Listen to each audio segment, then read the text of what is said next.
I wish that all customer service was as good as Streamline. Yeah, oh man, it's good. In a day and age where customer service is real bad, It's king. Streamline does it great. Yeah. And it's because of Brian Zymel and his team, they care. Especially if you're a BDM and you're a Tom and Dan listener, if you let them know that right off the bat, they're going to treat you Brian VIP. Yeah, Brian loves it. He just gets texts us all the time for BDMs, texting him because Brian Zymel's phone number is on streamlineflorida.com. It's his number. In fact, he will send me a copy of your text message back to him going, hey, great job. And then he'll do the little tip-touch emojis. Oh, yeah. Which I know you don't like the emoji part. I'm sorry. But me and Brian, we really geek out on it.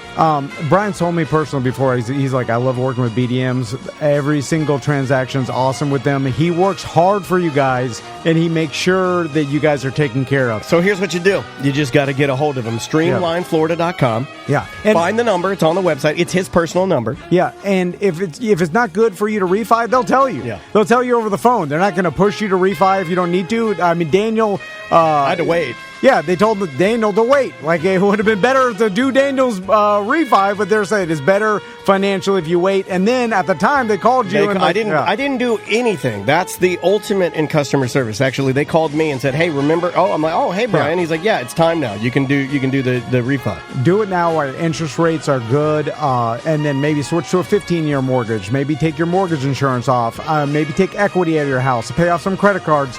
Whatever it is, just give them a call, streamlineflorida.com.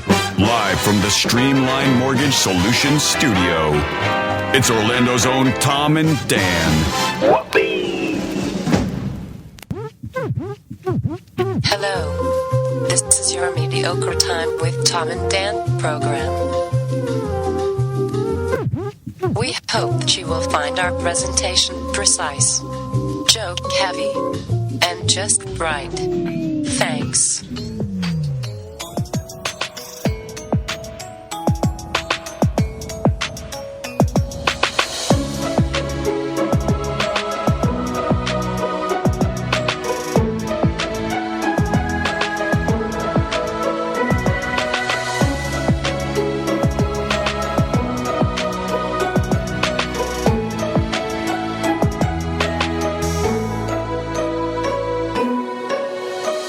Welcome to the Friday free show of A Mediocre Time.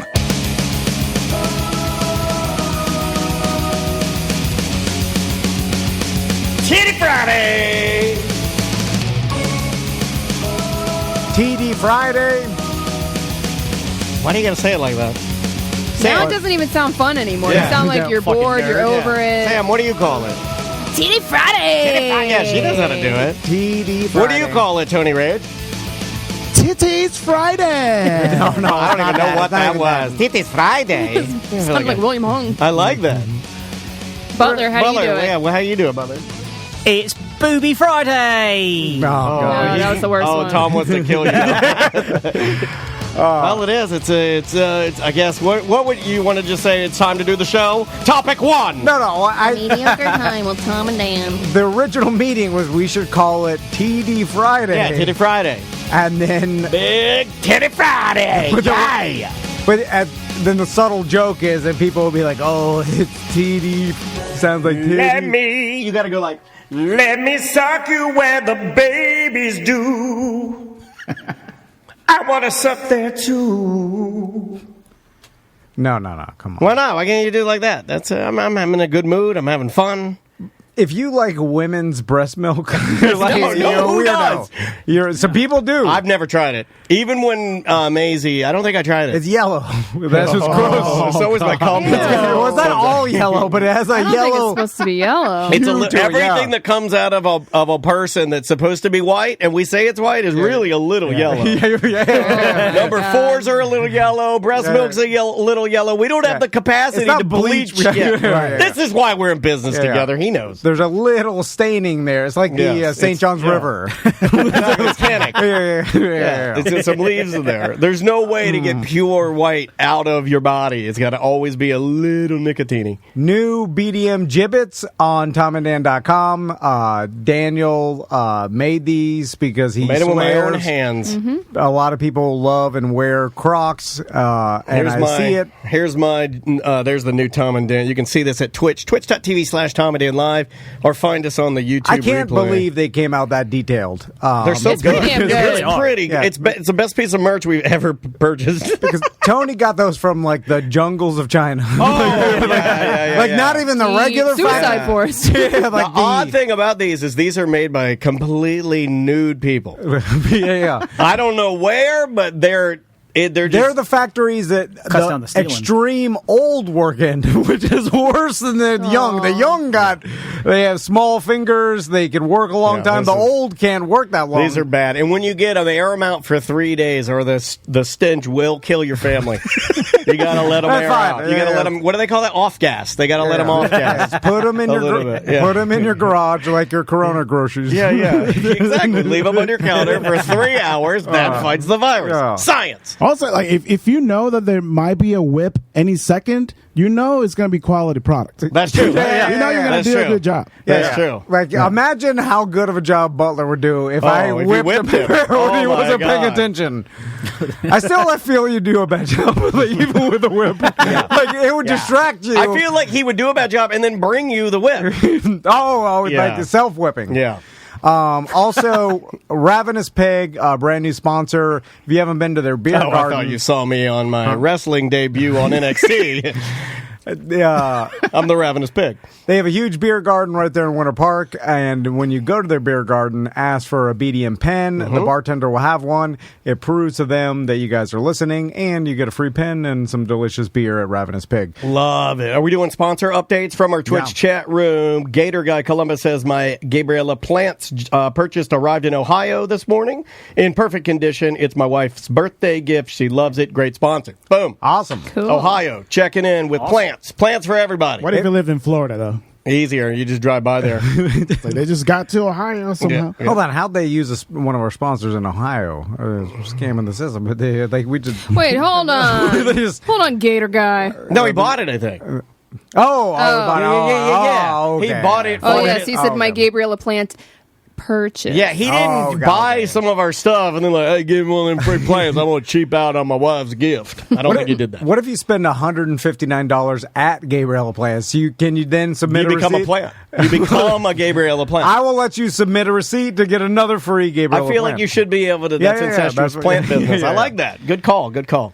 So, We got anything else to get out of the way no, here? no, we're good. I Cool. think. I like it. Like, got Tony Rage popping in today. Thank Yeah. you for being here, sir. Thank you for having me. Good to see you. Butler made us a premium drink. Yeah. Mine's got a bunch of lettuce in it. I don't know. It's weird. It's like somebody spilled their tacos in mine. Burn my esophagus up good right before the show. Oh, yeah. I was like, Are we going to talk about drinking your knives. esophagus? Because I think you're going through Drinking something. You're going through something, right? A lot of things. You're going through. You're having a health scare right now. No, fine. That was my hands. I called Male it. menopause. That's My right. hands, my my throat, throat. my penis, and my scrot. I thought you were going to say something about his boat. I called Jewett to I have to How fix my dare you? hands. Can't say you that. can't say No, that, no, dude. You Jew got to say they're orthopedic. Jewish people. Again. Anyway, He's this guy. My God, I got to Judaism, man. And because my hands, I have to Help my hands, Jews! I have to. He just fix screamed it them. at the sky. And He thought Jesus would come. What happened to your hands?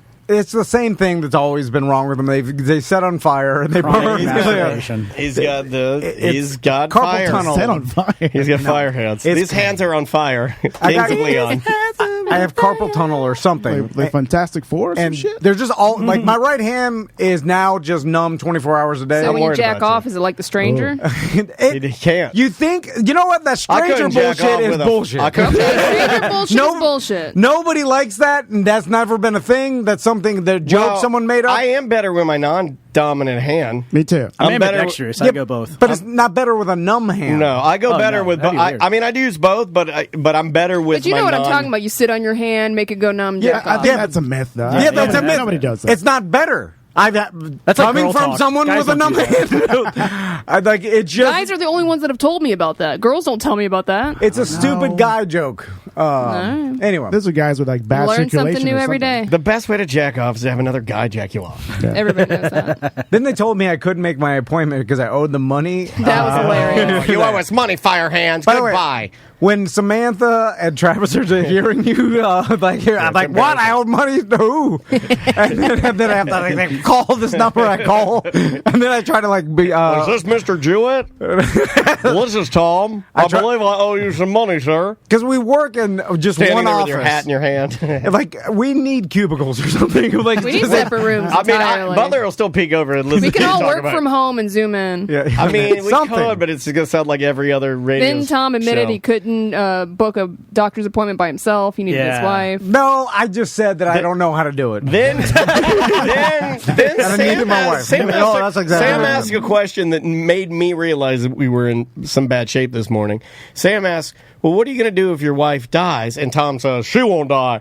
I'm going to die. And I'm like, what the hell kind of answer it was is worse than that. He said, well, if she dies, I'll just die. Yeah, like I'm like, well, Instead of making doctor's appointments, I'm like, you still have kids. this is not a I'll good take plan. care of them until they get to 15, 16. They'll be fine. Yeah, I've thought about that too because I wouldn't know how to pay rent or mortgage or any Oh my bills. God, you forgot you own a home. Oh my God. Oh What my happened God. to us? What are we? Dumb old men. Wait a minute. I Yeah, but think other I might men, be higher than you. I think I might do more. Or am I so bad I do nothing? Yeah. I don't think you do anything. Andrew does everything at this point. Am I even here right now? yeah. Like at this point, Andrew is the top Because I'm the oldest. nurse. I'm the oldest. Yeah. Yeah, but I think she's got me trained pretty good where I'm like one of those like She's got you tricked to think that you actually I'm do shit, but handicapable. you don't. that's That's how it good seems she like is. I do shit because she goes and does it for That's me. what I'm And saying. then I come in, I'm like, wow, I must have done that. You know, She's like, good job. She really didn't do anything. I'm good at this. I didn't even and if my wife goes, I know there's some money there, that insurance money. I wouldn't even know how to claim it. Yeah. How do you claim I've that? never no, lived in Do it. they tell you? I guess like they mail it I've to always you. wondered that. You have to be that's like, she's dead. Okay, hold on. I don't think that's the case because when my mom died, I could have just left everything alone, walked away, and then I think people would have called me and stuff. But if I don't pick up the phone, I think it just goes to the state? Yeah, right? but Yeah. it sits in that fund that everybody thinks they have money in when obviously you don't. FloridaTreasure.gov. That's what I do when I'm pooping. Every morning when I'm pooping, I sit down there. I'm like, today's the day. Look at yourself in the mirror. Know that there's no treasure waiting for you.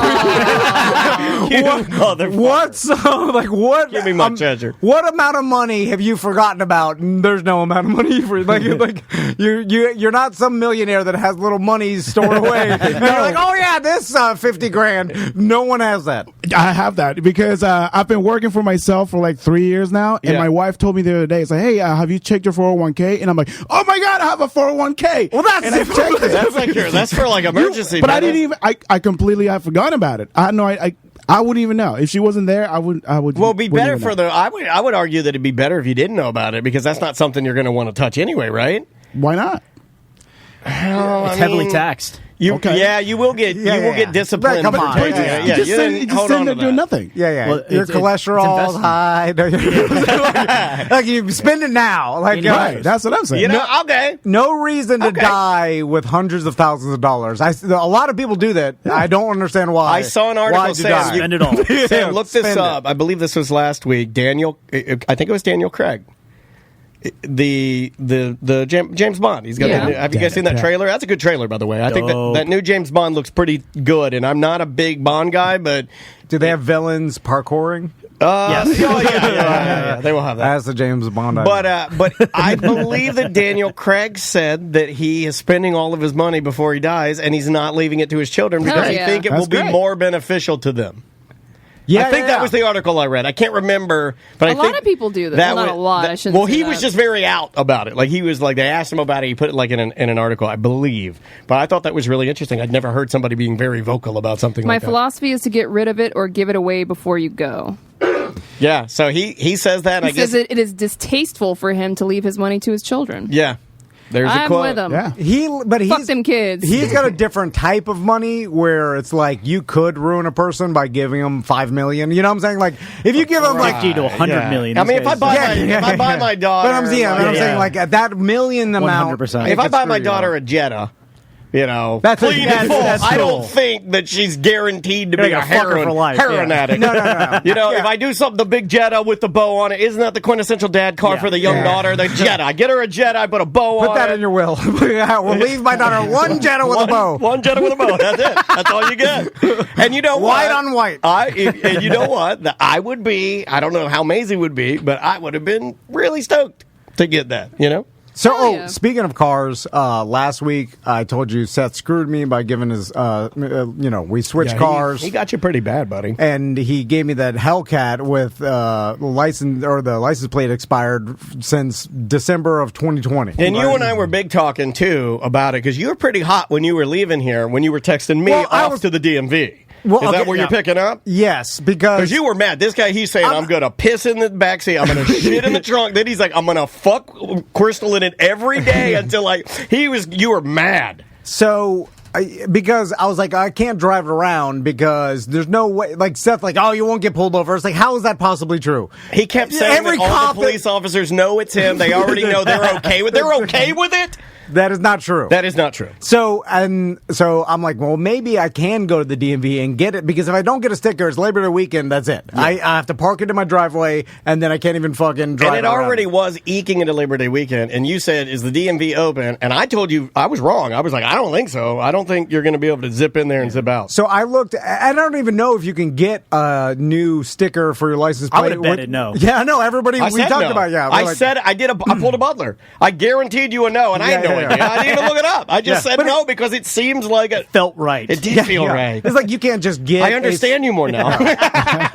You can't just get another sticker for someone else's license plate. You can't do anything for anybody these You days, legally right? should not be allowed to do that. I agree. So my wife can't even pick up tickets or anything. She can't even go to the House of Blues box office and get a ticket and see Messi, the meet and greet or whatever. Didn't they lock up a nun for paying a parking violations and a parking tab thing? You can't even take CBD in the Typhoon Lagoon.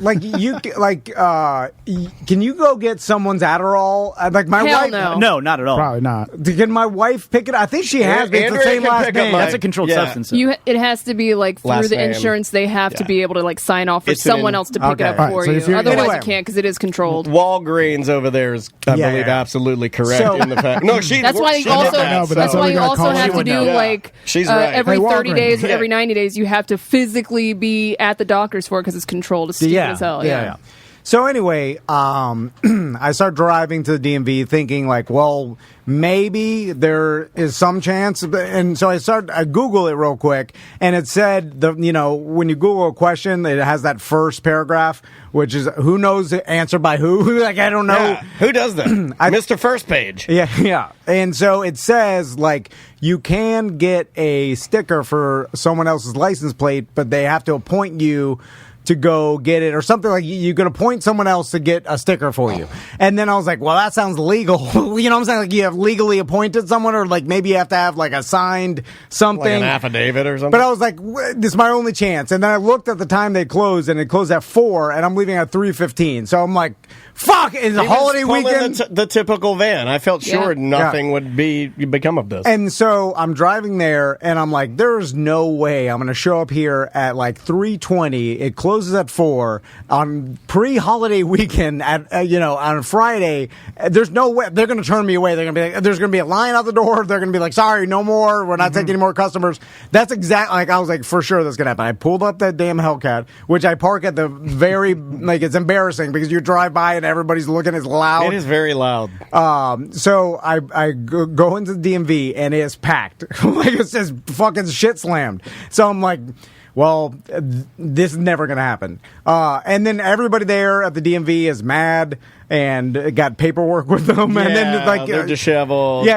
And angry. Obviously have a complicated situation. And then I started thinking, I was like, the employees, I bet the DMV has a hard time finding employees in this environment. A lot of them are lifers. Yeah, from what I I've would be seen. surprised. They get paid pretty decently, and they have really good benefits. And you got to be a special Is it type really- of person to sit there and be yelled at and not even move a muscle. Yeah. I can't do that. But some of these old ladies are they're literally like Stonehenge. Because just people are screaming at them and they're just still typing and they're like, you can put a gun to their head and they do, please, sir, remove the gun from my head. They're just calm. Probably better for them. They're that so jaded, Now though. they have the Corona Oh, shield. hell yeah. I Yeah, I bet bet they're they like, love that. yeah. They're probably never getting rid of the Corona so Black shit, right? Tooth Jerry can lean in and spit all over you because he's mad because he fucked up his trailer.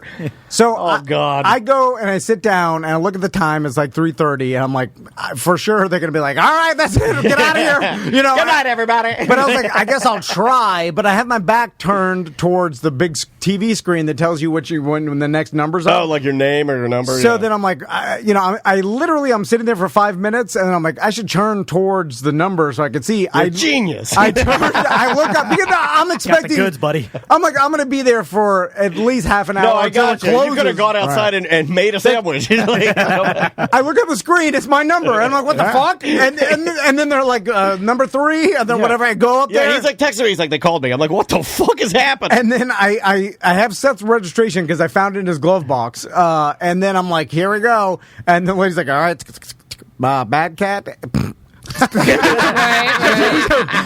She's like, so you're a bad cat? Yeah. And then, Yeah. and then I started explaining because I thought that she... Never fucking explain. Oh, I started telling her everything. I'm like... this is my French car. Oh, God. Well, because This is why radio's I bad. fully expected for her to be like, let me see your driver's license and your proof of insurance or whatever the hell. Oh, here's my drunk to the buyer. So I started telling her lies like, it's for my friend, he's sick. He's in the hospital with COVID right now. I just visited him. I don't have it. Oh, God. And then she was like, has this been in storage? And then, because the goddamn thing has been 9 months. for Yeah. 9 months. And I'm like, no, he's just a dickhead. If I storage Did she like that? Probably. I just said he's an idiot. And then she's like, all right, you have to pay a fine for the extra thing or whatever. And then she's like, here we go. That was it. And then gave me the fucking Yeah, sticker. he sent me a picture of it, like, honestly, Dude, 25 minutes after he left here. I left there at 3:45. Yeah. Like I left I was here still here editing, so it took me longer to finish the little bit of shit I had to do here than it took him to drive to the DMV, make an appointment, get his thing, and drive home. And then I got in the Hellcat, and I'm like, holy shit, this thing is like the Venom suit. It's making me an entitled white rich guy. Because everybody else is waiting there. Like, I got before everybody. Like, I sat down, and there was 50 people waiting, and I get called up and walk out. Like, I was like, what is this? And so then now that I had the sticker, I was like, fuck it, I'm going to drive it around all weekend. Like, see what the old Hellcat is about. Bad cat's about. So did you feel better where you're like, okay, well, maybe I won't shit in the trunk of this? Well, I was still mad at Seth. I sent him a picture of the tag. He's like, "Oh, Is he going to reimburse you, or you're not going to pay him anymore? Like, what's the deal? I'm not paying him until Square. I think it was like $180 or whatever. That's 2 weeks of news. I think at the DMV, like certain booths, like certain people are for specific jobs. There are some of those, yes. The same thing happened to me when I went to change my name on my license. I thought it was going to take forever. Same thing. I sat down and my number got called. And it was like... Maybe easy things, but everybody else had extremely complicated. I don't think that Tony sounds like an easy thing. Like, to me, changing your name sounds extremely... Or maybe that's just heavy in my mind. That's what I thought, too. I thought it was going to be this, like, complicated thing. Yeah. And it literally took, like, 2 minutes. Also, do they ask you any questions? Sometimes the government will, like, meddle with, like... are you absolutely sure that you want to change your name to, whatever it is? Yeah. If it's something a little... his name had been changed. He just had to change his license. Right, and it was all in the system, so I guess he just kind of go on the computer. It's like, all right, cool. His social does matches it correct his new everything? Yeah, I guess so. Everything is on the computer. That's nuts. And the guy, could not care less. He's like, here you go. He probably does it a lot. Probably. So driving that thing around, what'd you think, buddy? It was weird in the fact that I was embarrassed at first, and then after 2 days of driving it, like I said, it's a Venom suit where I'm driving this fucking $90,000 Hellcat monstrosity that it's with the blood, and by the way, it's 800 horsepower is too fast for driving City around car. the trees. Yeah. Like, every time I even tried to go fast or step on the gas, the back end would break loose and spin. The tires would spin. I'm like, there's too much horsepower in this shit. Although it is insanely powerful, but it makes you feel like a douchebag. And you start acting like one. Like, you drive by people walking the street, you rev your engine. It turned me into it. Started changing you a little bit. like where you drive in and then you walk more confidently. Like something. It is weird. When you get out, tall, like Tom Van. when you get out, you think you're better than everybody. You're walking into Whole Foods and you do that move where you adjust yourself like you got a big one that is like hard for you to sit in. It's hard to sit in this thing with a big cock. And I solved like a mystery that I never knew that why like douchebags with nice cars back in. And I backed in to like a Publix parking lot. Just to feel? No.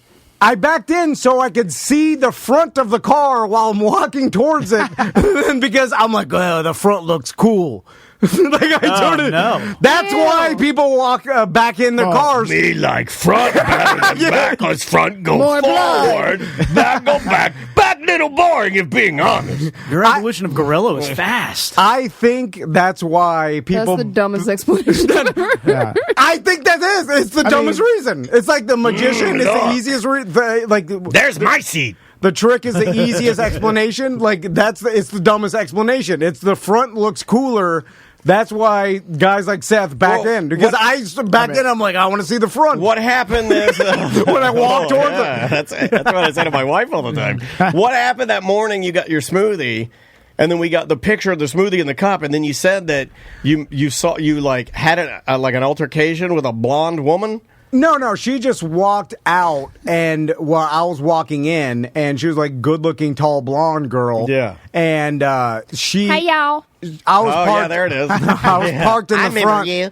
And she... Hey, drunkie. She looked... a bad bitch. She just turned around to look at me because she saw the car I pulled up. Yeah. And I was but like I said, it wasn't because she was impressed or anything. She was probably like, just who the fuck drives this? Like curious, like out of curiosity. And then that's when I realized, I was like, that's why Seth's he loves the attention from everybody. Yeah. And like, then people will look at you because it's such a fucking ridiculous car. But she looked back at you. She was like, who the fuck is driving She that looked car? back. No, I know. She looked back and she's like, I wouldn't have You thought should that have nerd. popped your sunglasses down and looked at her and said, I paid it forward. Went ahead and bought you an energy shot. Did you have Crystal take photos of you sitting in the driver's seat with like sunglasses on, like a cool dude? No. Did she drive it? Did she ride in it? No. She didn't end up even driving it. Oh, it went bad. She didn't care. Like, apparently girls do not care or impressed. You had big plans when you left here. It was a night on the town, date night, taking her out, going to Ravenous Pig, taking the party time. Excellent. That switched to... it seemed like she was pretty mad that you defied her and loaned the truck to Seth. We had to go get IKEA furniture. Oh my god! You put that in the back of the bad cat. Bad cat's getting a bad hutch for his antique plates. Anyway, That's what cool dudes do. Tony, I saw you were in Costa Rica. When? A couple weeks ago? Couple weeks ago. So what made you go to Costa Rica? And you went by yourself, right? I went with my friend Mike and John. Okay. Yeah. So it was like Surfing a bros trip? Yeah, it was a bros trip. Went to surf, went to skate, Cool. went to eat. Everything I've heard about Costa Rica, every person that goes there regularly or has been there, I've been once. loves it, talks about it highly. Some people buy property there because they fall in love with it. I saw an article too, like it was on Facebook. This is a weird coincidence, and maybe because I was talking to Crystal about Costa Rica and I heard me and then put articles about Costa Rica. And Samantha could look this up, but it said like the article was labeled like tons of Black Americans moved to Costa Rica to find their new home or whatever. And I was like, I don't know, that's odd that they would say like, I don't know why more Black Americans than white Americans or whoever else, but it's something for whatever reason they put an article. But the Costa Rica is awesome. No, it is awesome, and it's kind of funny that you say that because we did meet a lot of Americans that live there, all white, all blonde, blue eyes. Not a single like African American or anything like that. And it's people from everywhere. We're actually, it's kind of funny. We're like not seriously, but we are kind of like, let's go online and see what's around because it is affordable to buy houses there. It is kind of expensive to live there. I thought it was like you could the American dollar goes further, but is that not so much anymore? Like it depends where you live. Like where we were, everything costs about the same. Like food-wise, so you go to a restaurant and you're almost paying the same as if you were to go to a restaurant here. Yeah, because it's tourist right. area. There were places they called sodas, which is like a little side restaurants, like road restaurants. Right, so like a quick go. It's very famous over there, like little sodas. Those were amazing because everything was made fresh. And it was affordable. Like for like $4, you can have a giant plate of like rice and beans with like meats and everything made fresh. The freshest fruit and juices you'll ever taste in your life.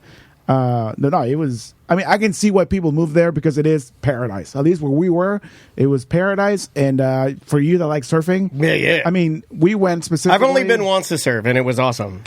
But I was like a young boy. I mean, I grew up kind of around the beach, and I've never seen waves so perfect. They're perfect as these. And they were like that. Those 2 days we were there, they were like 8 to 10 feet. So in like 8 to 10 feet glossy and like perfect barrels, it was insane. Like I don't really surf. Was it crowded? No. Well, there's so much ocean, so much beach, and any break would be considered. So we stayed better in than like anything we have. So we stayed in Playa Hermosa, which is like Pacific Coast, kind of halfway in the country, like in the middle of the country. Nice. And we stayed in these bungalows, or like in the middle of, I don't want to say jungle, but kind of sort of like you drive through like dirt roads, and then you get to all these bungalows where all these Americans live, and the beach that's in front of it, like saying from here to your car. It's like a world-class surf beach that's like there's like one of 12 beaches protected by this like surf environmental company or whatever. It's not Surfrider Foundation. Yeah, it's one of those. Like there's a lot of those now though. Too. Yeah, and it's like 5 to 10 minutes away from Jaco, which is like the city, and that over there is a little bit more touristy. But they still have a lot of like cool like nature things to do, whatever, mountains, stuff like that. So. I remember I was like early 2000s. I remember a lot of acquaintances getting married and doing their bachelor parties in Costa Rica. And from all the tales, like the reason why they did it there was because the prostitutes. Oh my God! Yes. And the stories raw were dog too. Yeah, the stories were that the prostitutes hang out. Like there's casinos there too, right? Yes. Like they just hang out at the hotels and casinos, and it's kind of like an accepted business where they're not like shooing people away or whatever. Like this is like either they're paying off the. What are the prices like on the prostitutes there? I'd have to know if it's pretty close. A lot of prostitutes hanging around. We actually met this guy Andy. He lives in the. Hi, I'm prostitute Andy, and he told us all about sex worker. I should say. He told us all about it because he's an expat. He's lived there for a few years, and he was saying he's like, yeah, man, $200, you get a sandwich. They call it just like this. Girls came out to him, say, hey, you want a sandwich? And it was $200. It basically had like a threesome with his 2 chicks or whatever. A sandwich, $200 for a sandwich. And there's one thing. Like a good deal. Yeah, that's a great deal. and here's the thing, like I want a sandwich. Tom's getting high. Gotta take it. Somebody got horny. And here's the thing: like we've all seen prostitutes. We've all seen like the Florida prostitute. We all know what they. No, I don't like to call them. Can we please call them mongs? The Florida OBT mongs. Oh man, mongs. Well, you're thinking of like streetwalkers. That's a little different. Yeah. You can get sex workers in Florida. That I will say because they're called grunches. Grunch. We did see Old a few grunge. because we went down like we were trying to get to the beach and went down like the wrong road like where the casino is. Oh, sure you did. We're trying to find the beach. Oh, we happen to be on Prostitute Road. How do we get here? Better keep following it. I will say, dude, like the Costa Rican prostitutes are so lost. really hot. They're like really hot, and that's what everybody kept saying. Like the guy at the bungalow is like, yeah, dude, it's insane how hot they are. It's like you ask them like, why you even do These this? prostitutes are so hot. Money, bitch. What do you mean? Why do you do this? But like, you know what I mean? Like, well, I don't. We're used to like the sex workers on OBT. Because I remember when There's I no lived talent cultivation in any of our sex workers because it's illegal. And then they're just real. They're rough. grunches. They look like grunch. Real rough. They And you're look- like, I would not pay or free, even free, no free. Like I would Give me money to get the fuck away from my car. Yeah, you're just, I think you should just go away. Yeah, it's not good. I think you should just go away and lay down. So what does like something like that cost as far as like hotel? The surfing. It's like, do they have the package where it's like, all right, the sandwich? You get a sandwich, a surfboard. You get a sandwich, surfboard, and a bag of chips. Yeah, you get a bag. You get a cookie. You get a hotel room. I'm sure there are companies out there that might do like a package. Yeah, there thing. are. They do. I can look it up for you if you want to see like a surf adventure package. We did everything individually, and like I said, my friend Mike, you guys know him. He was a drummer in a dying regime. He is a surfer. He grew up in Cocoa Beach surfing his whole life, so he went specifically to surf. A lot of guys do. Most guys do. Yeah. If you need to rent a board, actually, the guy at the bungalows, the office, he had boards, so he rents boards. So he has like 1 million boards. Yeah. So whatever you want, like it's right there. You literally could just park in your bungalow and stay there the whole time and not have to do anything because there's a lot of delivery. There's all kinds of stuff they do, like whale watching. I know what that means. Bigger. But no, dude, we did everything individually. Like I found the cheapest car rental I've ever found through this like dude on WhatsApp. Barry's cars. And we had this Toyota TRD 4x4 for like $170 for the entire time. That's cool. It was insane. That is it's crazy when like aren't car rentals insane right now in the United States? Yeah. Like they're higher than they're limited. Yeah. Everywhere we looked, it was like $500 or more. And then I saw this guy on YouTube. He was like on a vlog, like a moving to Costa Rica vlog. And it's like, yeah, just like his name is like Jairo or whatever. And no shit, dude. I sent him a message on my phone. I told him which days. He sent me what he had available. It was $170. Why isn't Costa Rica more shit slammed? Is there still people? Probably will be. I'm sure there are certain parts that are. Yeah. Are people still like, let's say, like maybe Costa Rica is a little too far outside of their comfort zone? Like some people, they're not adventurous and they get afraid of like, oh, Costa Rica, I'm going to be killed or robbed or whatever. Like, which is completely ridiculous because I've never heard that about Costa Rica. But they'll rather just go to like Nassau, Bahamas. Well, they just hear like bad things about South America and they just kind of lump them all together. Yeah, but they have no idea. Well, about it's easier to do that too. I mean, that's what people do, right? I did my research. This was my first time in Costa Rica, so I did my research, and it turns out it's the safest country in Central America. Oh, wow. I had my I do my vlog and I have my camera out, and we're just like three technically gringos, even though I'm not. Walking around, never had an issue with anybody. Nice. Not even like almost felt uncomfortable anywhere. That's great. And honestly, dude, you see a lot of immigrants is what you see. Like a lot of Americans. I met Venezuelans. I met like expats, Spanish, right? Yeah, people that. Yeah, I have a thing with that. Like, so when people move to the U.S., we're immigrants, but when Americans move to other countries, they're expats. Yeah, it sounds fancy. It sounds fancy. But you know what I mean. So, how dare you? My God. But yeah, dude, like it was seriously. It's a short flight too. It was like only like 2.5 hours. Yeah, that's not bad. It's not that expensive. Now, San Jose, the capital, does get crazy. We were there in like rush hour, and that was insane. The driving over there is insane. Like it reminded me of Venezuela. It kind of brought me back to how crazy people drive. I wasn't enjoying the driving in Dominican Republic. It's a different style. Do they have a Senior Frogs? I'd like to go to a nice Senior Frogs at every destination. They haven't flipped that model somewhere and opened up a Senorita Frogs. No, okay. Right? I mean, what would be different? Senorita Nothing, Frog. but I mean, it's popular to do that for your brand, right? I think Senorita Frog was actually one of the prostitutes. All right. Cool. Did anything else? Did you go to the volcanoes? Very good. Volcano. Well, what the fuck? It's happening. His sleeves just blew off. I'm sorry. Don't punch me, bro. He's gonna punch me. I'm making the transition. He said cool, and I'm like, oh my God, he's very good at him. He's driving a douche car. It was the fucking car. I was running through the question. Very good. Oh my God. Like, this motherfuckers ain't interested in shit. Next thing you know, you're going to start painting and shit. He can't. His hands are all crippled. Did you see volcanoes?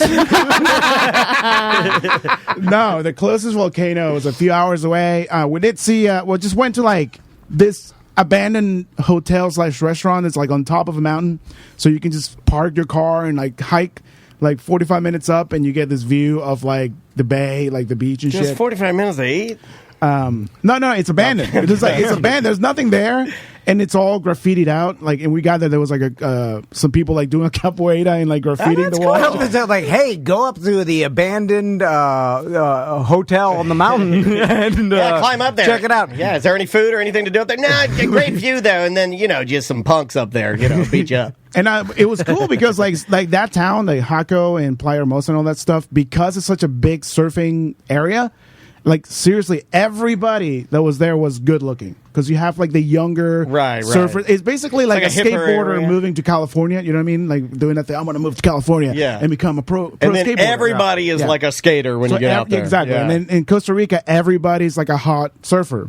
So how was the skate spots? Like, I had bad luck with that. I had like I saw one was closed, I think, right? Well, I had like 3 different parks like ready to go. Like, this is where I'm going to go. As soon as we land, we're going to go to this indoor park in San Jose. We drove through rush hour. It took like 45 minutes, and the fucking thing was closed. Yeah, I saw think that. because it was Mother's Day that day. Don't skate on Mother's Day. The next day, we went to Jaco Skate Park, and that shit was closed. And then there's a brewery with a bowl to skate.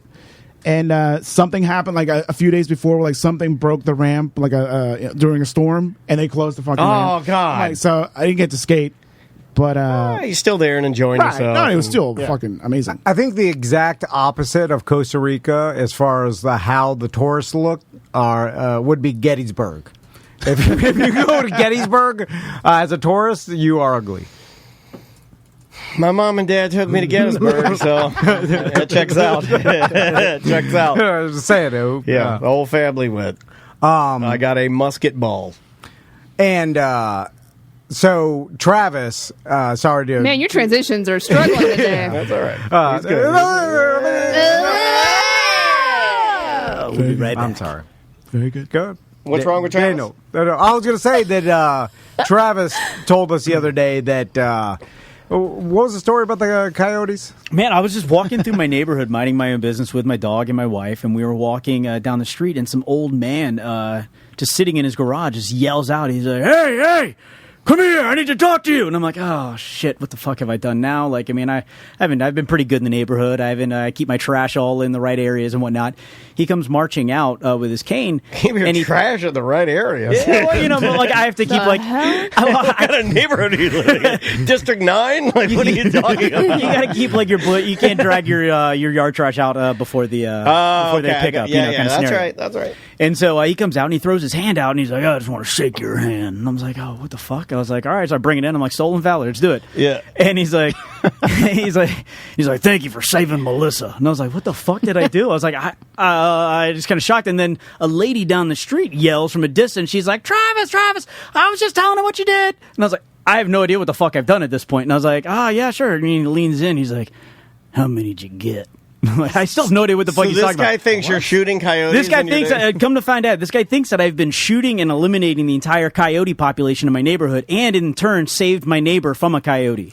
I don't know where the fuck the story came from. Now I remember. So that's the story you told us, exactly word for word. Yeah, that is what he said. Then you gave us maybe 10 Mississippis and said, maybe it's because I told them I was hunting coyotes. I missed the follow-up. I missed that follow-up. And then I'm like, what? And he's like, I lied 2 months ago, to everyone. I said I was getting a BB gun and I was going to hunt coyotes.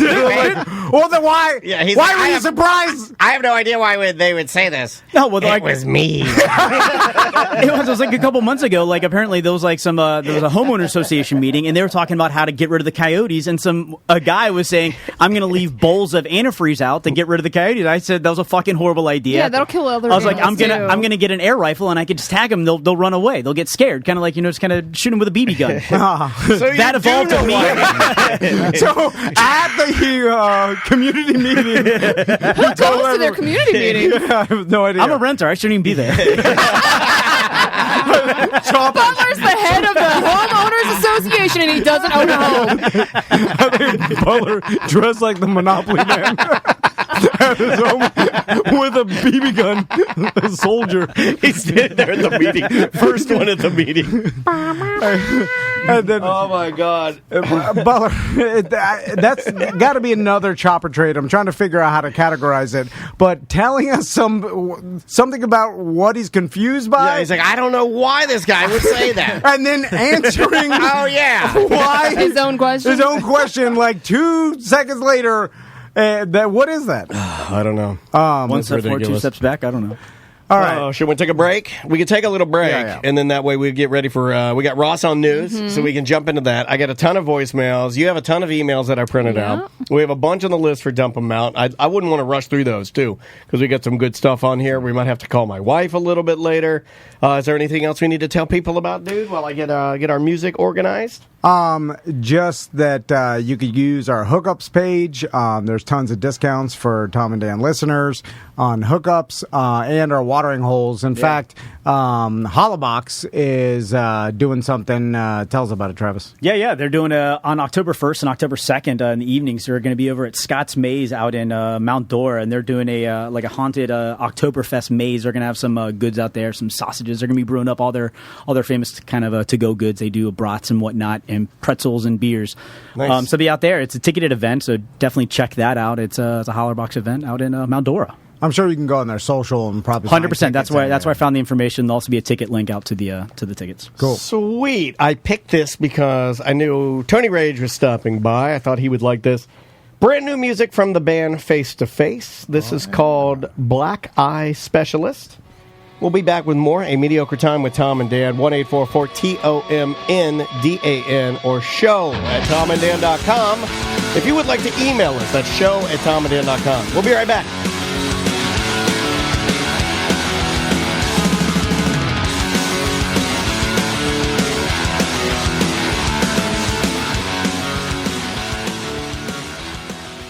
Most of you know that Sanford can be a great destination to see live music at any of our bar partners that we have in Sanford, and their lots. But here's another thing. There's a destination restaurant there, and I say destination restaurant because this restaurant is a Best of Sanford Lifetime Achievement Award winner. It is, of course, Hollabox Willow Tree Cafe, the Magnolia Square Market, and Hollabox Outfitters in downtown Sanford. It's like the German Disney World of Sanford. Yep, 100%. That's what it is. It's an experience going to Hollabox, and the German cuisine is unbelievable. Now, you may be thinking, well, my kids and my family, maybe they won't want German food because they're picky, or because all kids are picky. Hollabox does it right. They have a kids menu that's unbelievable. It really is great. Grilled cheese with goldfish and gummy bears and apple juice. Like, my boys loved it. They had the best time. And then I got to eat some delicious German cuisine. All the sausages, and have German beers. The schnitzels, the spatzel. They got it all. They also got the big old mega beers, because I know that's what you want. Yeah. They got the live music with Jimmy and Eckert Thursday through Sunday. It's just amazing. You can also get to-go orders out of the market there. Yeah. Pop them in your oven, and you're good to go for late night dinner. Magnolia Square Market. After we had a delicious dinner at Hollabox, we walked over there, and the boys got some spaghetti ice cream at Magnolia Market. Yes. I got some deli meats and some. My wife likes white asparagus. Yes. They have that when it's in season. Also, I mean, we're not even touching on the beautiful lodge. This is the new part. Oh, the and beer rooftop garden. beer garden. Yeah, if you've never been, it's all wood. It's really beautiful. It's absolutely gorgeous, and it's just it's amazing. Yeah, it's an experience when you go to Hollabox. So if you're in Sanford, or if you want an awesome weekend destination to go, it's Hollabox Willow Tree Cafe. Which gate I'm headed to? So tell me true. Whoa, would you tell me true? Oh, I love music like that. It's like good lighten up a left-handed cigarette styled music. That is just because people have been asking me a lot lately. Hey Dan, what are you playing? That's the Chris Hazy Band with Tell Me True, and I believe you spell that Haise. Welcome back to A Mediocre Time with Tom and Dan. I'm Dan. I'm Tom. Samantha's here. Butler's here. Tony Rage is here. The fish are good. We were going to wait on Ross. We're a little bit early for him, so what do you want to do in the meantime? Let's talk about what we're drinking today from ABC. Yeah, absolutely. This is 1941's vodka. That's a proprietary vodka brand from ABC. And I muddled up just some simple mint with some lime juice, fresh squeezed lime juice, made a nice Moscow Mule. So we don't have the copper cup, so I don't know how that affects the cocktail. Too much mint. Too much mint? Too much mint. It's good. It's a delicious drink, but I like the mint. The mint's getting stuck in my straw. So hey, look at that. Hey? Oh my god! I just put the straw in there to stir, to kind of agitate it.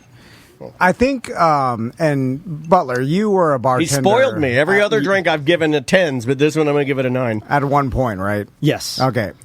So, and this may align with Butler's chopperness, right?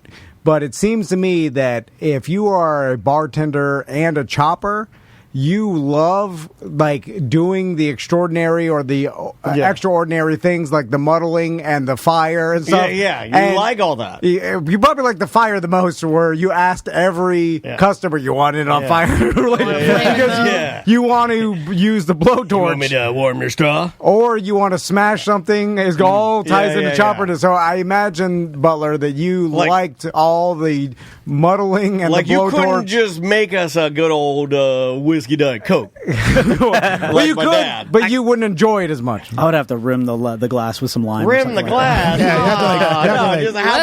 I want paper cup, warm whiskey, warm Diet Coke. And by the way, we are sending out ABC gift cards, like $15 straight up gift cards to people that use hashtag TDABC. Like if we see that, Tony will contact you. We're Not everybody. Those. I've been handing those out at Macy's, giving them to children.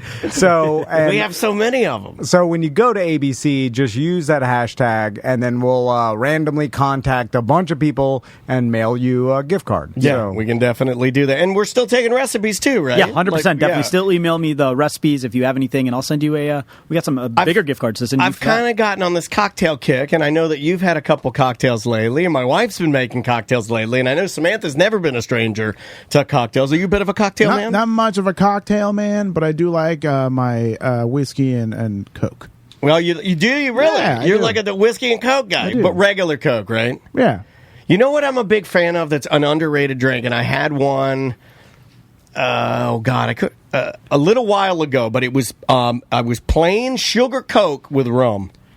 Oh yeah, regular, but it's got it is so sweet. But it's like sugar with sugar. But you like the sugar Coke. I mean, the rum is good, and it makes you feel better. Yeah, it just like the whole thing is just. I'm not saying I'm going to have more than one, but lots of ice and pure sugar Coke and like a like spiced rum. That's a Venezuelan delicacy. It's just good, man. And rum, I believe, for me, rum is underrated because I believe that I've gotten the most effed up on rum. Yeah. Like, I think rum is, I've done some bad things on rum. Yeah. Oh, yeah. That'll get you. Yeah, because I went through a period where it was I was Captain Morgan Danny. Yeah, next time I jumped off a pirate ship naked off a rum. Now he's Captain Morgan. There it is. It was only a matter of time. At Gasparilla. Kids everywhere. Just tell us the goddamn story. I helicoptered my dick in a McDonald's play place. It was. Why would you say that? You don't need. Oh my God! He gets caught up and he wants to play with us, and I'm just saying I like Coke and rum, and you're like, I jumped off a pirate ship naked with a heart on. What the hell? We're gonna have to sit down alone with you, and I'm gonna have to give you an impossible challenge. He'll do it though. Somehow he'll pull it off. That will happen. He'll do it. Anyway, how'd you jump off? It was a Jos Van Dyke is when I sailed around the British Virgin Islands. Motherfucker, don't call me a dyke. Jos Van Dyke is an area in the British Virgin Islands, and there's a sailboat out there, and it's actually a large pirate ship. And in the evenings, you strip down naked, and you jump off the back of it, and you get a free shirt. No, that's not a thing. You get a free shirt. Free shirt. That's the business. I did it in the middle of the afternoon, and I got kicked off. Yeah, I got asked not to come back. I don't believe there is a business that they give you a free shirt when you jump on the back of the giant pirate ship nude. Yeah. So, hold on. Look at it. No, I think they're just trying to give you clothes so you can fucking your dick. Yeah, I don't think that's a thing. But also, why'd they kick you off the... Well, because I did it in the afternoon. It's supposed to be in the evening when you jump off. No, I don't think that's a thing. I did it like brunch. Is this like a restaurant? And they're like the old... People saw the back of my balls. So this is a restaurant where they encourage their patrons to jump off the boat, yeah. Nude. Well, different country, you know, so like they don't have the same, they're not litigious, you know, they're like, nudity is not as harsh. So if a grown man, you know, shows your child his genitalia, they kind of they don't frown upon it. I'll bring my shirt in next time. Oh, you still have the shirt? I still have the shirt. They look at it more jokey than. We've had this discussion recently because Carrot Top. I sent that to you guys last night. I said let's make the most of tomorrow, and I sent the GIF of Carrot Top bouncing when he's in running shorts. And I find it odd that you consider that jokey. I feel like it's an affront. I remember what I was going to ask Tony. So real quick, my sons don't like anything, and they're not into anything, don't want to do anything. I ask them all the time. I'm like, please, I want you to do something. Normal kids do something. All these other dads, they brag about their kids in basketball. Like, I mean, you could soccer. enroll them in teams. You just don't do that. Well, I think he asked them what they want to do. You don't ask them. You just put them in there. I ask them, and they don't want to do nothing. Except I thought they wanted to play football last night. I gotta interject. I will say we did ask Maisie. So if we're going tit for tat, yeah, but his kids are too laid back. So at they're some point, very you gotta laid back. push him to do Because something. I asked Maisie, "Do you want to do dance?" And the answer was yes. I didn't push her into anything because I'm not that guy. I don't want to make her. I want her to love me, and she doesn't. I'm not gonna make her do it. It's not working. I know what I should do anyway. I'm not doing it. I'm not doing a lot of things. I know what I should do in every aspect of my life. So I'm not doing that. Eat healthier. Don't drink. Do exercise more. Don't drink. You know, we all know. We don't do it. Sure. Anyway, so I found one thing that they were Max more than Tommy, but Great. Tommy, and it was skateboarding. Good. And Really? I got an extra board oddly if you enough, want one. They've expressed interest into skateboarding. Some of our friends, Miami friends, got their kids into skateboarding. Nice. And they take their kids to skate parks. And then, like, my buddy Alex, he goes with his son, and he takes the instruction, too. Alex and I talk all the time. Okay, yeah. What? I'd never talked to him. Well, you're whitey. They don't talk to you. Anyway, so then they started, like, I was like, yes, I got a thread of interest. And then I was like, well, where do I go? You gotta go. Yeah, you gotta go. And I got to go to Uncle Tony because he knows skateboarding. He does. And he'll give me first, a deal. You gotta be a sponsor. I feel like you gotta be a sponsored rider. For Team Seiya. Okay. Right? Yeah, well, yeah. I mean, you're going to be skating with your sons, right? Yeah. I'm going to go there and be involved, but I'm. He's going to be giving them water on the sidelines. You can be the first pro rider for Stay Young. Yeah. And I can, I know how to do it from back in the day, so I could teach them and really. Sounds great. When's the last time you've been on a skateboard? Non-electric. Not a one wheel. Not a one wheel. I mean, one wheel is a handicapped person's device. Been on it or rode a skateboard. Not holding it. Been on it. Rode it aggressively? Not sitting on your butt, holding the Bud Light between your legs, going down the driveway. That does not count. Because I do that now with my daughter. I sit put a beer between my legs. I ride down the parking lot. It may have been 25 years. Dude, last time I was on a skateboard, I ate it and almost broke my wrist. Yeah. Oh, it was bad. But bad. It was last November. Yeah, real bad. Skateboard is not as much as a bicycle. You do forget how to skate, or your muscles forget how to skate. Absolutely do. And you will. And you things will hurt when you land. I never forget 9/11. I got a skateboard. I got a skateboard in my trunk. That is relevant. Well done. But, I got to take my hat off. I got a skateboard in my trunk. I honestly forgot it was tomorrow. Never forget, man. Say that, dude. That's a 20-year anniversary. I remember the joke. That's the worst thing. I remembered the joke, not the actual tragedy date. Oh my I'm joking. God, I don't know if you are or not. I don't know what's happening. Too soon, bro. 20 years too soon. I'm just joking around. Anyway. I have a TikTok video that I was going to show you this week. It's funny you brought that up because it's like a goddamn 2-year-old, maybe even younger than 2, skateboarding. Yes, I've seen this the little video. girl? Yeah, she's good, It's man. awesome. Yeah. She rips. But I feel She has like great balance. she wants to do that, and she naturally is good Well, at her it. dad is a skateboarder. Yeah. I got Ross. You guys want to do some Yeah. news? All right. We've never done this where we just We'll come back to skateboarding. we beam him in live. I like this. It's kind of exciting. Hey, there he is. Oh, yeah. Whoa. Hey, your hair's looking good, man. Oh, look at that. I like that. Very God, Ariana Grande. It's so long. My God, man. That is a grande. You gotta have the healthiest hair in Orlando. Yeah. Good. Are you using mane and tail? Yeah, the J-Lo. Yeah. Head and Shoulders, and then Dove's Men Care every once in a while. All right, Dove's Men Care's legit. I like that. Shall we? Are you okay if we just jump right into it? Let's do it. Yeah, all right. Yeah. Here we go. Let's hit this button. Ross's piece of shit news. Ross's News today brought to you by Tots with Ross, the Orlando talk show with Ross McCoy. Indeed. There's a fresh one out with a very good friend of me and my wife, who a very funny comedian, a very funny actor. Samantha has seen this particular gentleman at the Frozen show when he was doing that over at Disney's Hollywood Studios. It is our good friend, Equity Ben. How you doing, Ross? Good. What's up, guys? Not much. Just having a day. Tom's trying to find something his boys are into. What are your boys into? Tom forgot it was 9/11 tomorrow. He did forget it was 9/11. You've got a painter. You've got your boys. Like, what are their interests?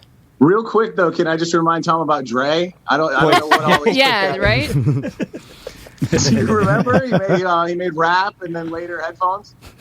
Yeah. He knows. Abandoned his daughter. We talked about. Yeah. To hit a lady journalist? Did that come up? I forgot about that. We did forget about that part of Dre. The amount of Dre knowledge that Ross has is the abundance. What? How did he hit her again? I think he just smacked her. If I'm recalling correctly, I haven't read this story in some time. I believe she approached him in like a stairwell or something, and she was asking him some questions that he did not want to hear. And he showed her the back of his hand. Oh, okay. Wow. Backhanded her. That's aggressive. So Ross knows so much Dr. Dre knowledge, has so much that he is a doctor of Dr. Dre. I'll leave. So Ross, what's going on with you? Nothing much. Did you guys tell 9/11 stories? Where were you at? No, best job on 9/11. Where were you in the world? You do not remember mine? I was in Atlanta. My wife was at a job fair, and I took my sister to the World of Coke. And we walked into the World of Coke and started the tour. And every time the World of Coke premise is you go up a flight of stairs and try a bunch of different Cokes from around the world, and then you go up another flight of stairs and repeat. So every time we walk up a flight of stairs, and there'd be a security guard with a fucking radio, listening to the radio, and they'd be like, oh my God, a plane crashed in New York. And then we go up another flight of stairs, try some more Coke. Like another plane crash, and every flight of stairs, Pennsylvania, the fucking Pentagon. And eventually I just turned to my sister and said, we got to get the fuck out of the World of Coke. It's a... Not without trying Beverly, though. You got to get a little Beverly to go. So, Ross, what do you got for us today? We got... let's start with some Banksy news. You guys know I love Banksy. Yes. And I'm sure you heard that that piece that we talked about that he shredded at auction is back up for auction. They're predicting it's probably going to double in price. Like, this guy's going to make millions off the fact that Banksy decided to self-destruct a piece of his own art. And then have you guys heard or talked about the Banksy NFT offering?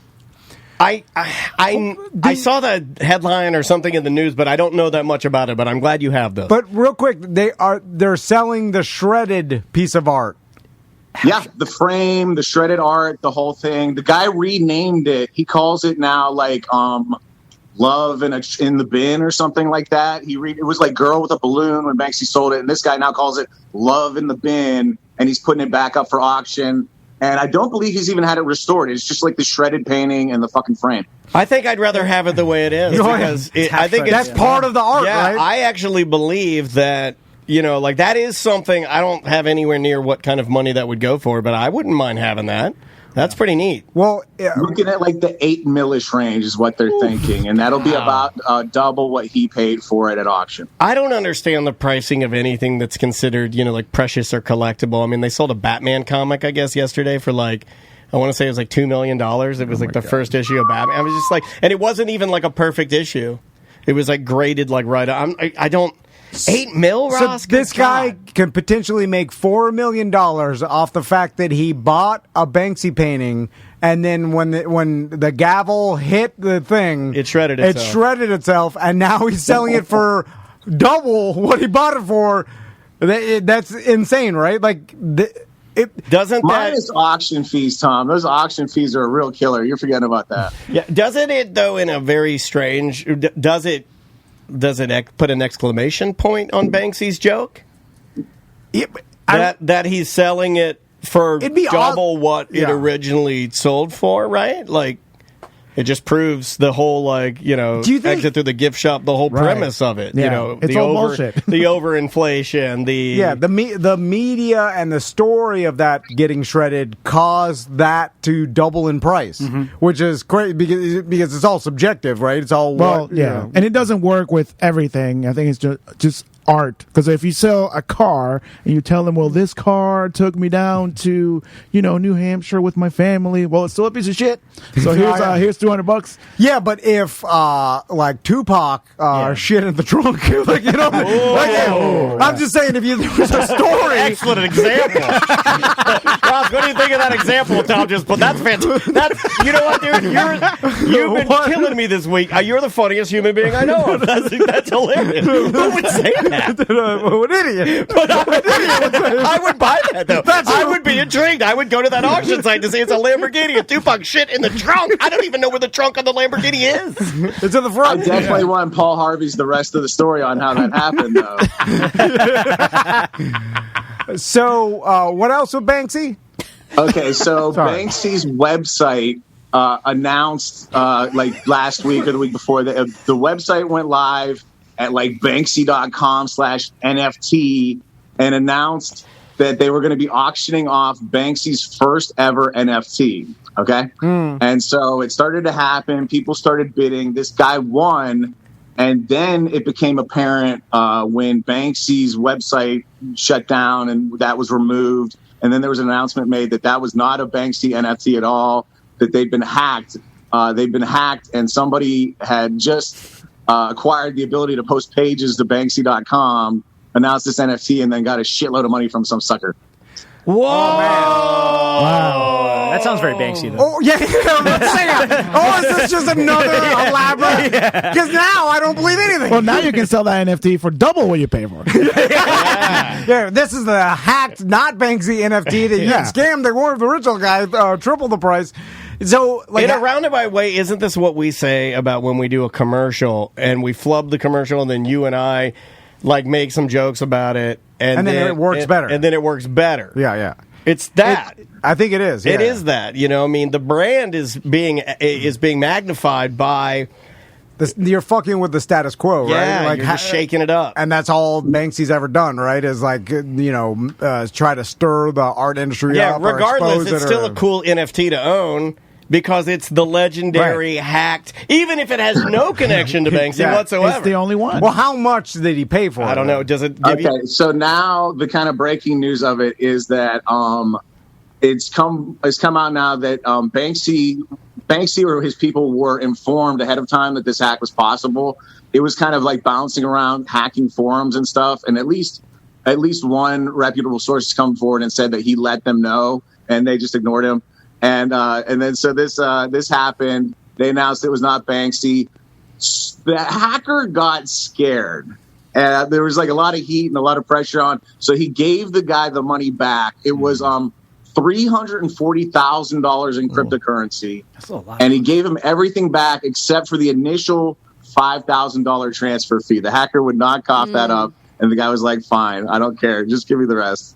Wow. Fair. That's fair for everybody. You got a Bitcoin out of it. Those things have never worked. I can remember my teacher going, whoever puts back my glasses on my... I'm going to turn my back. And I'm going to give this person a free... No, it never worked. Yeah. No one ever did it. We just throw paper ball at her head. Yeah.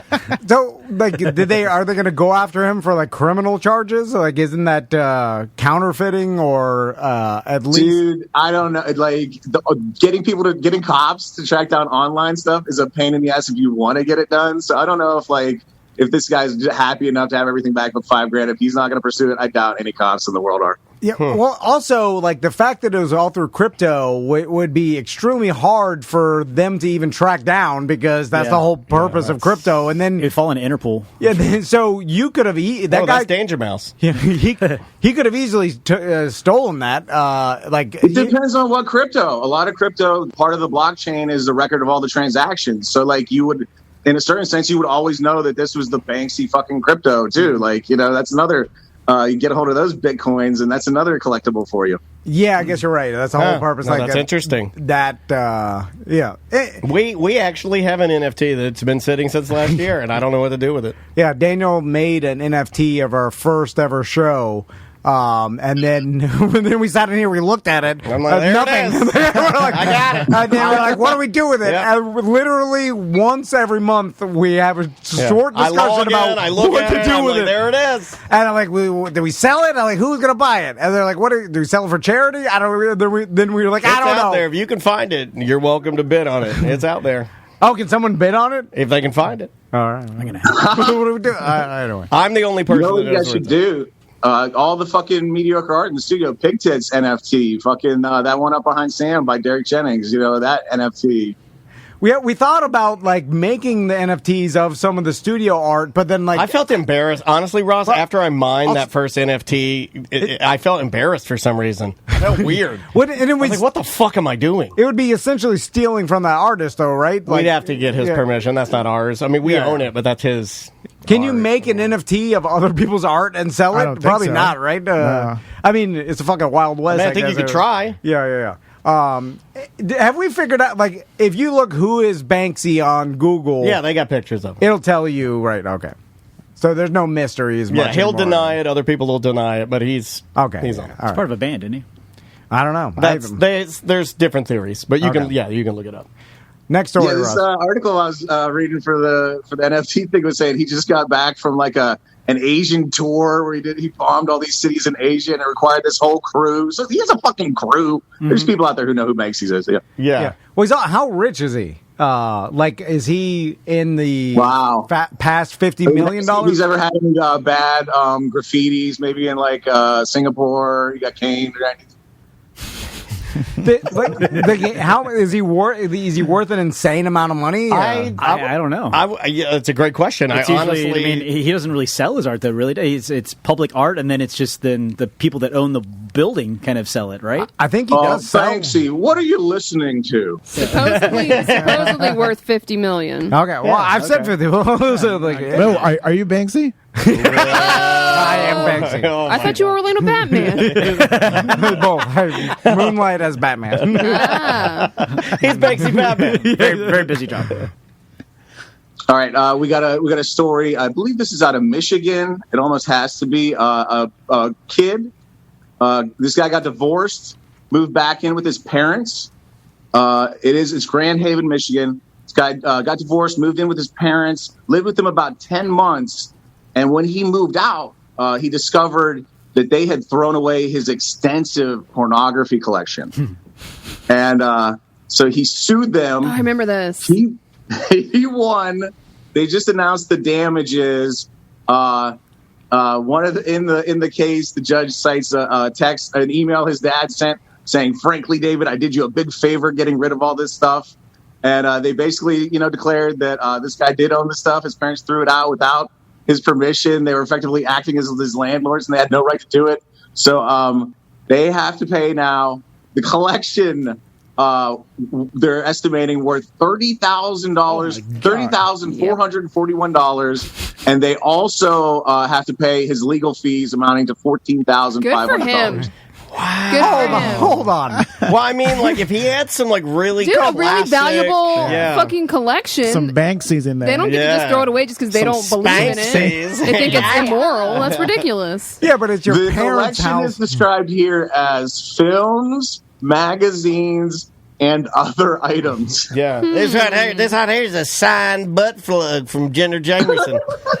This is a vintage pocket pussy. I don't know if other parents feel this way, and Ross, you I'm can tell just me. glad that I have a less of a chance of finding heaps of pornography in Maisie's room. But there is a lesser chance. I feel like no matter what age my sons are, me being their dad outweighs any law, any rights they have. Like, I feel like I still have. They're your property. So if they're living with you, they're like, I feel the same way about my wife. So if they're living with you, thank you, Sean Connery.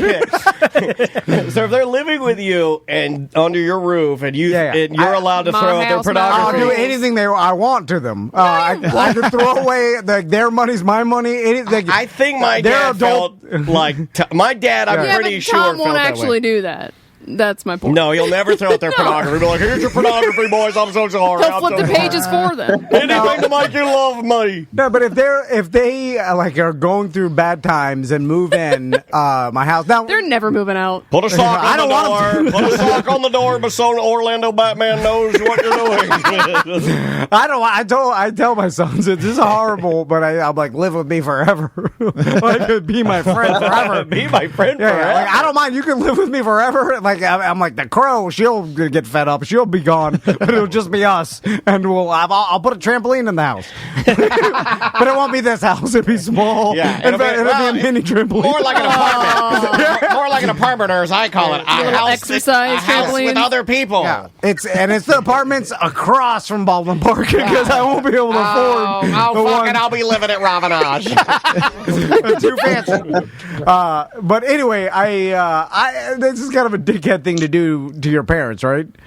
Like, well, and what porn? Yeah, especially when they let him move back in after a divorce. That's a good point. Was he paying rent in that house, and that's how the judge must have been, because the judge cites a lot of landlord type stuff when he rules. He throws a lot of landlord rules in there. You don't have the right to throw something out just because you don't like it as a landlord. Basically. Yeah, because under the letter of the law, he's an adult, and now he's just a tenant at these people's house. And if he even pays, even if it's $100 a month towards the electric bill, that's considered something. Yeah. And then you're not allowed to throw another adult's belongings away, or you'll be, So that's what porn collection's worth $30,000. I'm sure he had some 70s and 80s stuff that's out of print that you can't find. I mean, if you had some stuff that has stars that don't act anymore, or maybe people that went mainstream, or like their first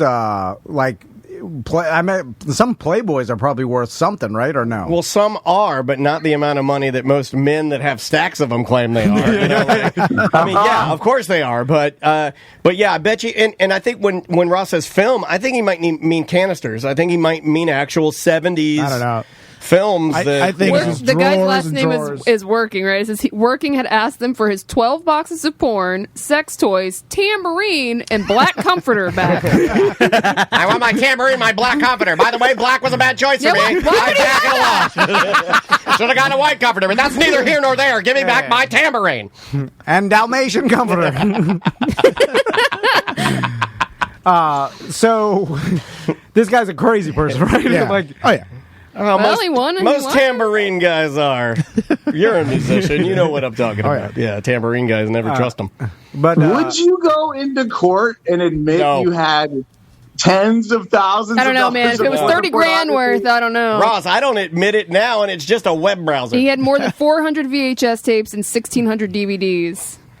God damn.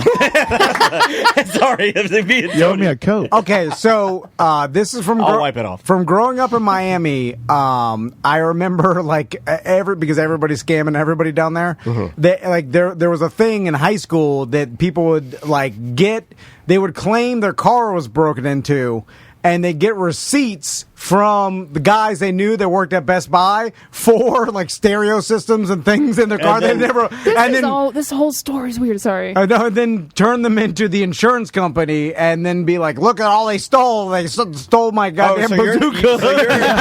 And then they would it was just insurance scams. And by the way, this is why our insurance is high, because of Miami. So you're saying that this guy actually lied? Well, not necessarily lied, but they inflated the price of his collection. No, he had documentation. But they have to give you the actual price of it doesn't matter what's so he had he had for receipts. insurance. He had legitimate receipts. And then it says the parents kept some of the pornography, which they described as, quote, the worst of the worst, in a safety deposit box out of concerns it would be illegal.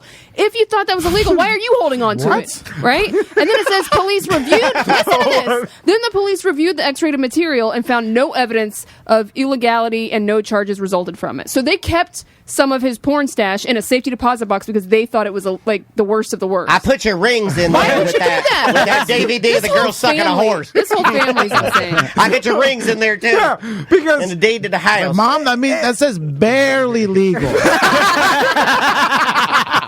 Right. 100%. That was the dad trying to hold on to some stuff, telling the mom, you know what, this one might be illegal. Let's put this one in the safe deposit box where nobody can get a hold of it except for us. Yeah, exactly. But why not just burn it for your son's benefit? No, the dad wanted it. Or if you thought it was illegal and you're holding on to it for what? To turn him in? Yeah. Then turn him in now. Yeah. Like, I don't get it. Like, who wants a bunch of child porn in their safety deposit box? Right. That's what I'm saying. Like, I you, thought that's where everybody put it.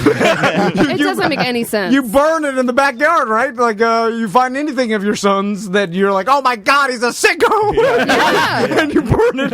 Yeah. Right, to save your son. You have a decision to make. You burn it either in the backyard, you burn the house down, or you just drive away. Yeah. Right? It's the three for Yeah. Or you kill yourself. That was a good one. Sam, you listen to Murder Podcast. Tell them the backyard burn pile That's is the true. first fucking thing they check. That is true. Yeah. But I mean, you burn it. Yeah, good. what are you going to see? You're just going to see a couple pieces of paper with some titty, a couple of titty there. You're like, You burn it in a bucket, then you flush the ashes. So, there I am. Oh, wow. Look.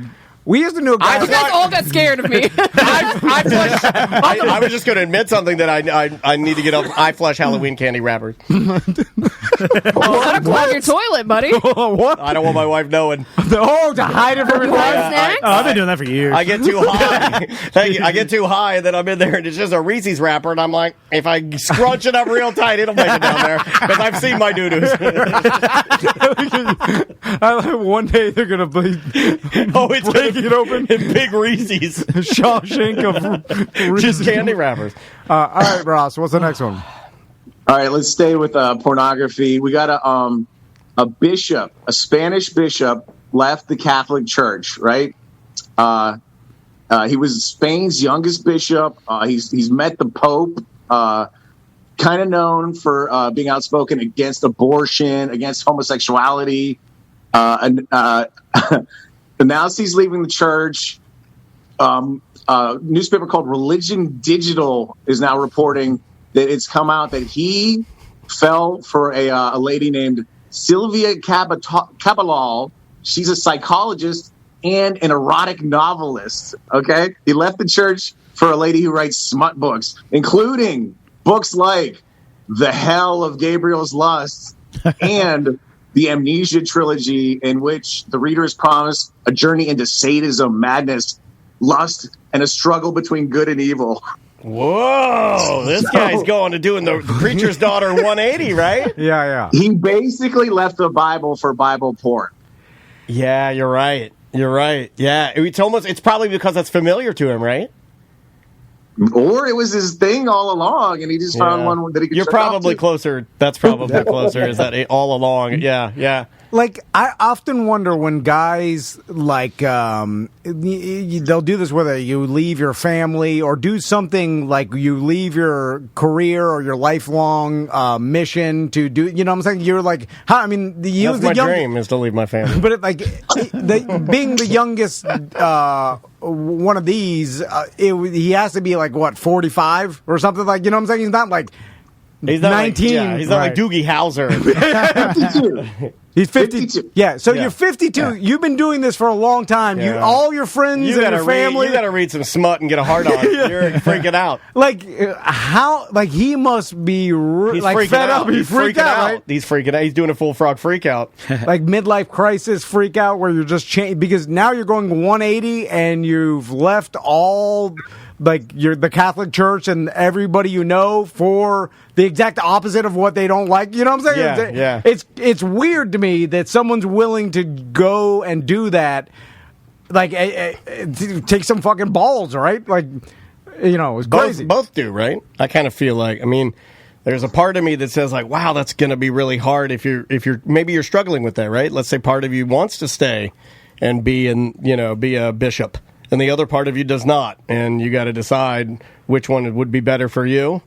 And you really, really, really love God, but you just want to jerk off. Yeah. Right. Yeah. And you think as at a 52-year-old man, and like, unfortunately, that would start... jerk-off's always going to win with me. And Yeah. at that age, I'm being honest. Yeah. Because I wouldn't have had it, right? And I, the way I believe, the way I was raised with my mom, I'm not really a believer, but like I would think if I were still in that position, I'd be like, well, obviously he's going to forgive me for jerking off one time. Right. Well, and then I jerk off like 25. But I'm just saying, one time a day, I'm just saying, I would think, oh, he's going to forgive me for that. Well, the system's built where if you apologize, you're forgiven. Right. So it's like it is where no matter what you do, you feel pretty safe because you just have to apologize. Did any of you go to like Catholic school? No. I did, yeah. And I remember a teacher telling us that masturbation was a sin. Oh, yeah. Yeah. And we were like, I don't know, 8 years old or whatever. Oh, my God. 8 years old? Did you even know what masturbation was? Jesus Christ. Yeah. Tommy will be 8 years old in like 7 months or something. Like, What's the right age to address that? Not 8, right? no. Ross, I go to you on this stuff. You've been in the game longer. What's the right age? Nah, they got phones and shit now, Dan. It's all taken care of. That's on PBS at this point. All right. Hey, you know what? Yeah, I'm sure they're looking at PBS on their phone. Actually, Maisie does, but that's only because PBS pays some of the bills. There was a very special episode of The Electric Company that taught me a lot about the human body. Ooh. I remember watching Captain Condom in middle school. What? Yeah, we've talked about this before. There was a cartoon. It's Captain Condom, and it was all about like diseases and stuff and sex. But in school, in any type of professional environment, there was nothing that they were telling me that I didn't know about. Like I didn't learn anything in school, right? Did anybody learn something from a professional teaching you in some sort of like religious school? I remember hair on a vagina was very odd for me. Did you learn that in school? I learned the first time That there was hair on it, you mean? The first time I saw it was in one of my dad's fold-out Hustlers. I remember looking at it, and it was a very aggressive magazine. This wasn't Playboy. It was very aggressive, and when I looked at it, like I was like, that's fucked up. Something's wrong there. But then I watched the video in health class, and it was a woman having a baby, and I saw the hair up on their, obviously she's a pregnant woman. She's not going to be, like, making sure it's a landing strip 90s. And I was like, oh, my God. And I was like, I'm a faint. Yeah, I think didn't you see your mom nude when you were a kid? But I didn't put it all together, man. I didn't understand the whole hair thing. I think I learned that there were 2 holes down there instead of 1, because I think... What? I used to think You that... learned that as a kid? I don't know. I'm still like the flat earther of one hole. Like a bird. Hey, Ross, I can't see yelling him, at but me. is that Tony Rage? Tony Rage thought ladies had a cloaca? Is that true? Yeah. I remember watching a porn and I thought it was just 1 hole down there, and then in health class, turns out there was 2. Okay, I guess 3 technically. 3? A little pee hole. Wait, there's a pee hole. Oh, I thought that's what you were talking about. No, I was talking about the butthole and the I thought you were talking about 2 holes Hold in the on a vagina. second. There's 3 holes down there? yeah. There's a fuck hole. Thank you, Doc. Oh, That's the clinical term. Good thing we have a Venezuelan doctor here. Teach my sons that in skateboarding class. All right, you 3 holes. All right, welcome to skateboarding class, you fuckholes. Next story, Ross. Dan, I don't know if you remember, but probably like 85% of the shit I know to this very day was from the Playboy Advisor. Do you remember Playboy Advisor? Yeah, right? And they do the little drawings of the little cartoon girl, right? Like, that was in the jokes. That was in the jokes. The Playboy jokes. So like 2 pages earlier would be Playboy Advisor, where like people would write in with questions, either about stereo equipment or menage a trois or anal sex or whatever. And like some dude or lady at Playboy headquarters would just like answer in the most clinical and precise terms. All of these questions. And so if you read, I don't know, a few dozen years of Playboy just in the course of your childhood, you learned a lot of shit from Playboy Advisor. You did, because you're right. They would answer it in a very Fair Villa styled way. Like they didn't make it weird. So yeah, that is interesting. You could learn a lot of stuff from that. Not at Penthouse though; those were all made up lie stories. Old made up lie stories about the DJ getting double blowjob in the strip club booth. That never happened. Strip club DJs are gross. You can almost do the exact opposite of anything you read in Penthouse and be good to go. Yeah, for sure. What else you got, man?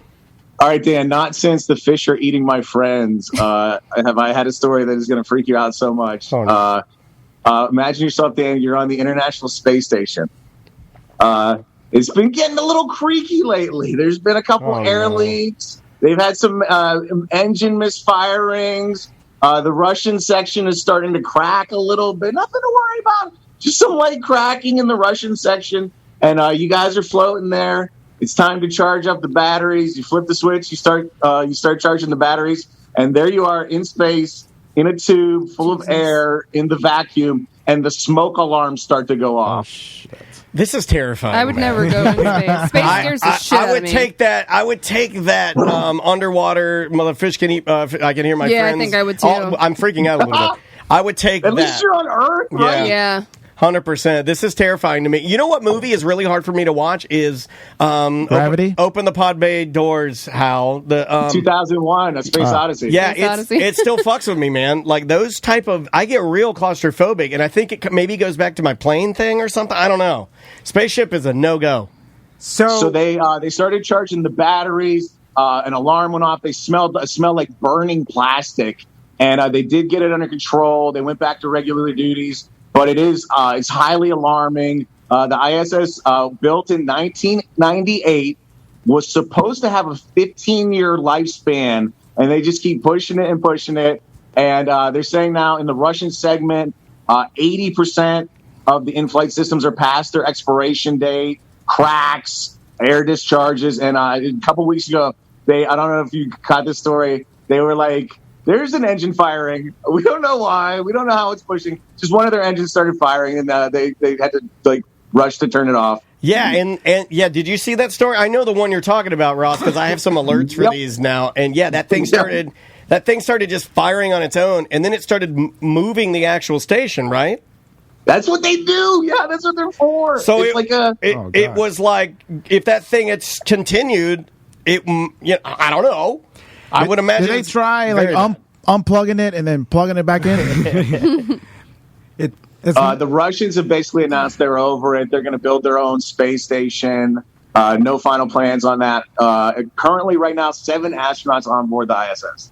Oh my God! Yeah, you got to build a new one. You would start over, knock that one down. You would think that you would be able to, get enough money, because I feel like there's billions of dollars are thrown around everywhere. Like this costs $1 billion. You're like, all right, like it's become where you think they could allocate a couple $1 billion to build an awesome space station that just flies around up there. You would think. The last time I was out at NASA for one of those free tours they do, that they did anyway, the main vibe was like going to the moon, and they were announcing at that time that they were going to first of all get landed on the moon by 2024, and the next big thing they were going to build was like a station in orbit around the moon, or stationary around the moon, or however they do that. I'm not exactly moon sure station, work, dude. Moon station, where it's at. Above moon in the vacuum station that they could do like to and from operations to the moon with. That whole series on Apple TV about going to the moon and like alternative. Is that good? Should I watch that? It's good. And for all mankind. For all mankind, it's good. There's some heavy parts, but it's basically an alternate timeline, as if the United States and Russia had like a space race to build a base on the moon, and now they both have a moon base, and then now like the politics behind that. But it's weird to me that we've never done that, and like someone and maybe this is what Bezos and all these rich tech billionaires eventually plan to do, because it seems like just having a moon base and be able to look at it online or see what people are doing would be enough entertainment to sell enough advertising. Because how many views would that get a day? Can you imagine if Jimmy Fallon did a show for 1 week from the moon base? I'm just saying, God, the stars he'd be able to pull. My God, Anna Kendrick. It feels like it would get a lot of attention, but apparently, based on the TV show, which I imagine they got a lot of actual, information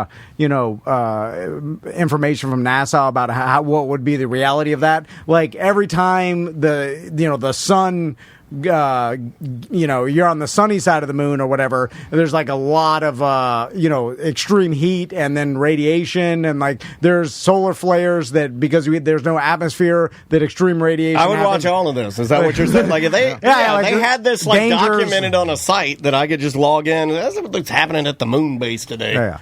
It just seems Sunny Side of the Moon is my favorite Kermit the Frog song. So, what happens if it blows up or something like? Why are there so many black holes? Like, is someone responsible for that? Or, like, would it be the United States and NASA? Like, what? I think. I'm sorry. What is the question? If the moon blew up, who would it? The International Space Station. Is it Russia's fault? I think that's where it gets sticky, is because you have to work out all the politics first before you jointly build one. Russia's not keeping up their shitty side, and it fucked up the whole thing. It looks like we'll probably have to do our own, and they'll do their own, and then hey, you'll get your show. Then we'll get the moon base fight. And then that thing will fall out of the sky, and we'll have another one of those nights where we're like, is it going to hit land or water? Oh, man. Let's keep our eye on the fucking radar. I remember having a night like that where somebody told me, and don't do this if you know me, like right before I go to bed, you'll say, oh, by the way, tonight's the night when the meteor hits somewhere and kill everyone. And, people do that, and then I'll lay in bed and I'll be like, the chances of it hitting me are zero, of course. But then right before I go to bed, right as my eyes are closing, it's like, it's me. And it's terrifying. Then it's nightmares all night. Dan, Night of the Comet, great movie or greatest movie of the 80s? Which one? Night of the Comet? Night of the Comet. It's up there. I don't even remember that movie. I don't know. Featured a radio station. It was a zombie movie that prominently featured radio. I've never seen that. I'm going to have to look that up. Oh, shit. Definitely check it out. It was on Netflix last time I checked. All right. Okay, we'll get back to space if the next story allows us. The robots are encroaching. Major design upgrade in robot technology, you guys. The Roombas can now detect shit. The next generation, thank God. The next generation of Roomba rolling out. They're promising if this thing rolls over a shit pile and tracks it over your whole house like Roombas are known to do, they'll replace it, no questions asked, because they have bred that out of the Roombas. I mean, it was only a matter of time before they put some sort of sensing sensor, right? No. According to the BBC, it says the algorithms controlling the robot have been trained on, quote, hundreds of thousands of images of real, fake, and simulated dog and cat waste, end quote. Some guy at Roomba had to load in 1 million cat turds. That weird 1 million JPEGs of dog and cat. You know how they do that now, Dan, is like people went to Ticketmaster.com and were trying to buy tickets to see The Weeknd coming up in March here in Orlando, and the CAPTCHA to prove you're not a robot was probably like, which of these 9 images has cat or dog shit? Okay, so we had a Roomba which never got used ever, right? God, Andrea loves hers. And is it still? It runs every night. It's called Robbie Robot. She loves it so much, she empties it every morning and then takes it apart, pulls the dog hair, pulls her hair out of all the bristles, everything, puts it back in, loads him up for the next day. No, we just threw away ours last week because it had ran over too many shits. We just never used ours. We ended up just giving it away. And well, you just set a schedule. You don't do it. It does its thing. Yeah, but you have to clean. You have to do what Andrea says. You got to dump it. Yeah, you got to dump it out. Like clean the dog hair and stuff, and do all that. So what do you do now to clean? Walk on all the shit on the floor. Her Majesty. I throw money at her. Yeah. It just they got Roombas, but they're women and men. It's like the people that use I feel like they're like Andrea, where they're super efficient and organized, and they have it on a schedule, and they clean up the floor before it goes out, so it doesn't bounce between two shoes. Like all the things you need to do. She has an app, and then she makes us put all the furniture up before we go to bed. Oh yeah. That's that. It's not for us trash people. We cannot. Well, you can put a cat on it. Wear a shark hat. That's pretty awesome. Next story, Ross. Okay, we do this every year. I don't know if you guys are into it or not. If we want to abort, there's a bunch of them. Let me know. It is time, as it always is once a year, for the Ig Nobel Prizes. The Nobel Prizes for dumb research. Oh, yeah, I remember these. I love these. Every year. Okay. For biology, it was Suzanne Schatz. Oh, my God. Analyzed variations in purring, chirping, chattering, trilling, tweedling, murmuring, meowing, moaning, squeaking, hissing, yowling, howling, growling, and other modes of cat-human communication. Uh-oh. We got a chirper in the building. He said chirper. And you said chirping. That ties perfectly in. I'm going to have to read that study. All right. Ecology Prize. Leela Satari analyzed the bacteria that resides in wads of discarded chewing gum in pavements in various countries. Ah. I always think of Philadelphia when I think of chewing gum because they have that gum wall. The gum wall, yeah. It's so fucking gross. It is so gross. Okay, it sounds super stupid, but I'm trying to figure out, like, would there be a smart reason to do this? Is like they are like it's the only way to analyze people's different mouth bacteria in different countries. Although you could just swab people's mouths, why go through the chewing gum? To see if the chewing gum maybe changes the way that their saliva enzymes interact. Yeah, see, I'm trying to make something up. Yeah. I don't know. Seems like shit. No point. Anyway. Email Leela Satari. I only have the smarmy little wrap-up. And again, there's a lot of these. If you get tired of them, let me know. I'm saving the best one for last. Okay. So economics. Pavlo Blavatsky, he discovered that the obesity of a country's politicians may be a good indicator of the country's corruption. So for you, Tom, the fatter the politicians, the more they're stealing. I like that. I mean, that's kind of always logical. Been that way, right? But you see Venezuelan politicians, they're all fat. You know, you know who taught me that? The metal band or hair metal band, Warrant, with their cover of the big fat businessman with the money everywhere. It's like dirty, stinking, filthy, or eat the rich, or what? You know what I'm talking about? Yeah. Like when you saw it, I was like, look at that. And then that's how I learned that all politicians that are fat are fat white guys that steal money. Was like that big fat villain from Spider-Verse? What is it? Oh, Kingpin. Kingpin. Yeah. Like that's what it's all off of. Like I'm thinking of Boris Nelson. Was that a politician? Yeah. Yeah. Gorbachev. He was corrupt, right? I think it's Yeltsin. But Putin, Finn is a fucking rail, dude. Couldn't be more crooked. Oh yeah. He probably purges though. I bet he's got an eating disorder. Tapeworm, something. Okay.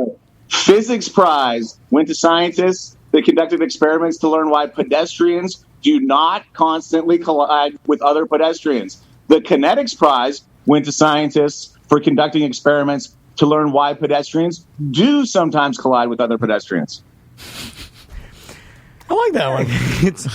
Transportation prize went to scientists for an experiment to determine whether it is safe to transport an airborne rhinoceros upside down.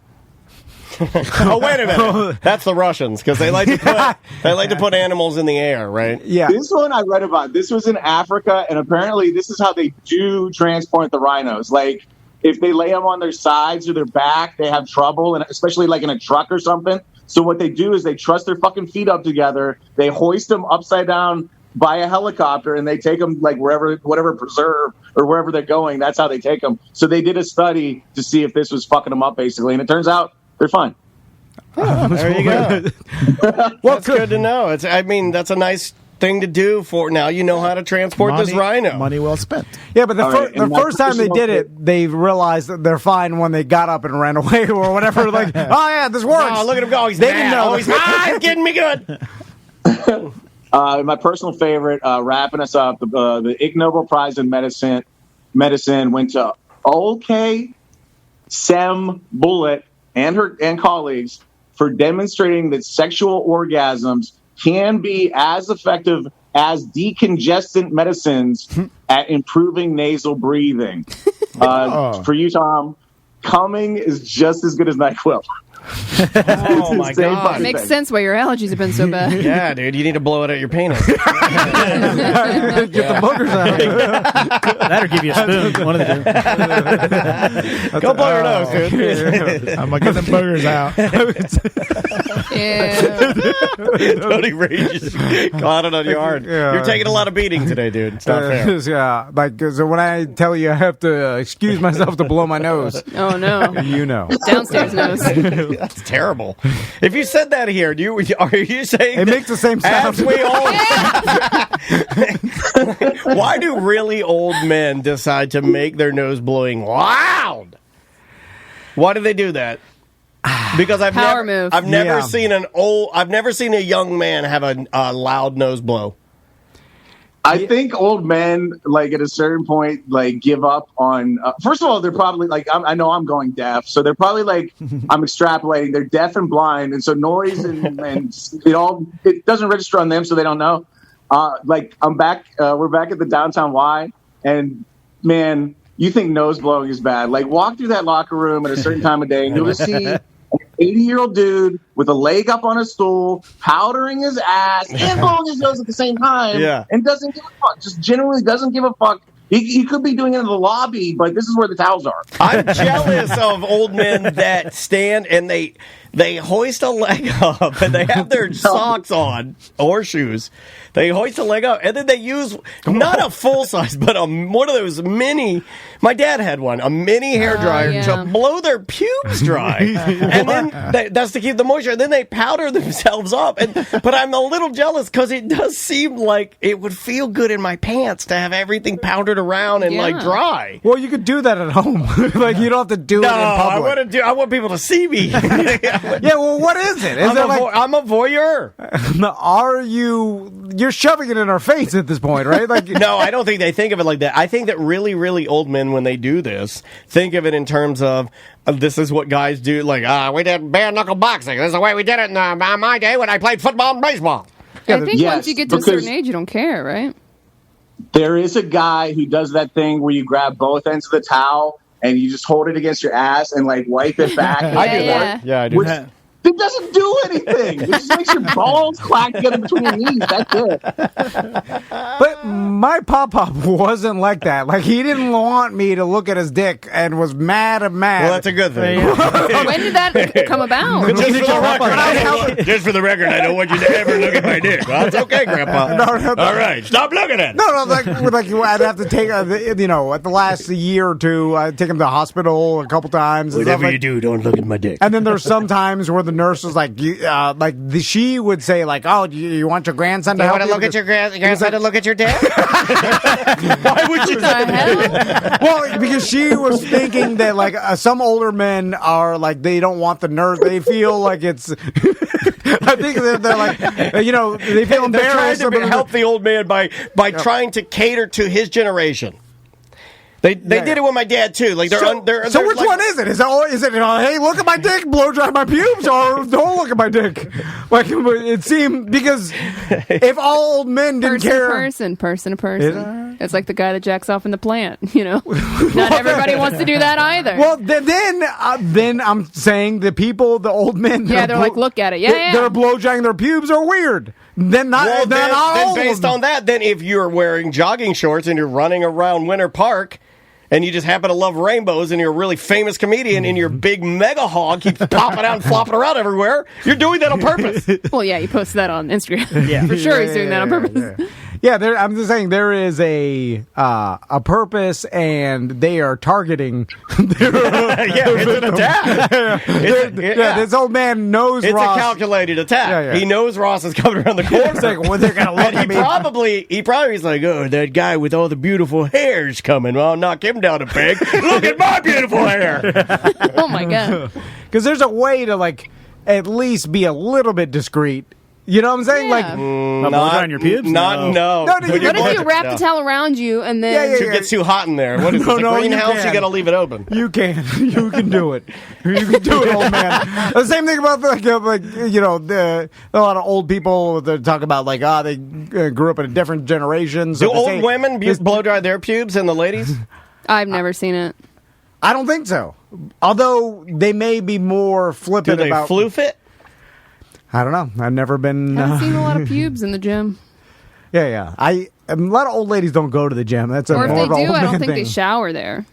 Yeah. Well, they just like go. They go and home They do and- the circuit, and then they go get in their Miata. And Yeah. Like, where do you got to go, old man? Like, you're just going home. You can shower at home. It's not like you have to get clean to get in your car to go well, home. who's gonna watch my pubes? And No also, one's at home. how much did you work out? You're not Christian McCaffrey. Like, is that, what you did a What couple if you laps found in the out- full pool? Most of the old guys at my gym just sit in the jacuzzi for like 20 minutes. You don't need to blow dry your pubes. What if you found out that Christian McCaffrey or Najee Harris blow dry their pubes? Well, that's different. It's like you're sweaty as shit. You're an extreme athlete. But if you're an old man that did sat in the sauna, then you can go home to blow dry your pubes. Anyway. The guy I wanted to yell at the most, maybe ever, was the guy. This is in a gym with towel service, like shelves of beautiful bleach clean towels within arm's reach, drying himself under, like, his full ass body under the hand dryers. Well, now you're just mentally ill. I've seen an old man drying his dong in the. You've lost your fucking mind, old man. Get the hell out of here.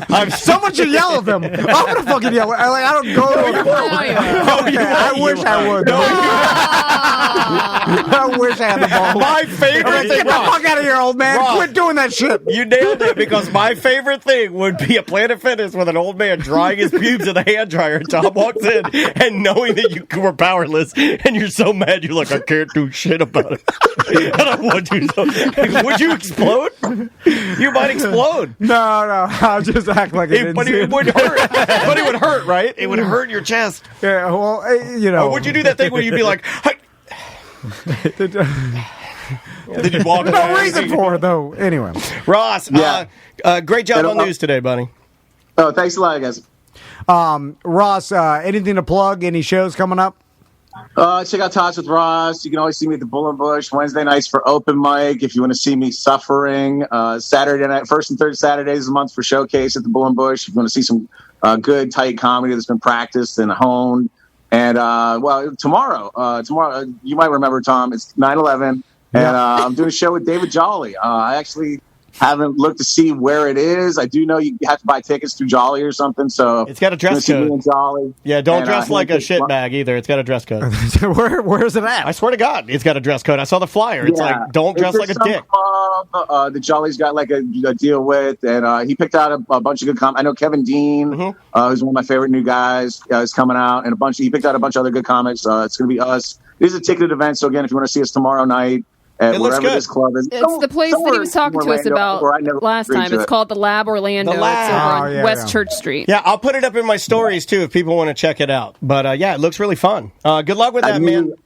I knew it was definitely within like 2 miles of my house, or I would never have agreed to it. All right, Ross. We'll talk to you See you, 2 man. weeks.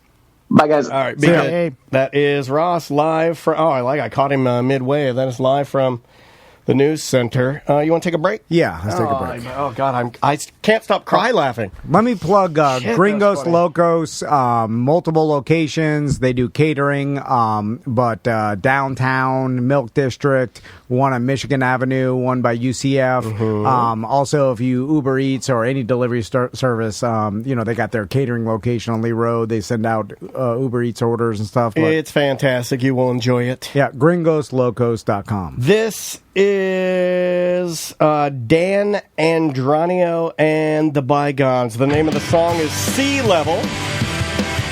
We'll be back with more on Mediocre Time with Tom and Dan. Dump them out on deck. Maybe some phone calls. I don't know. We'll be right back.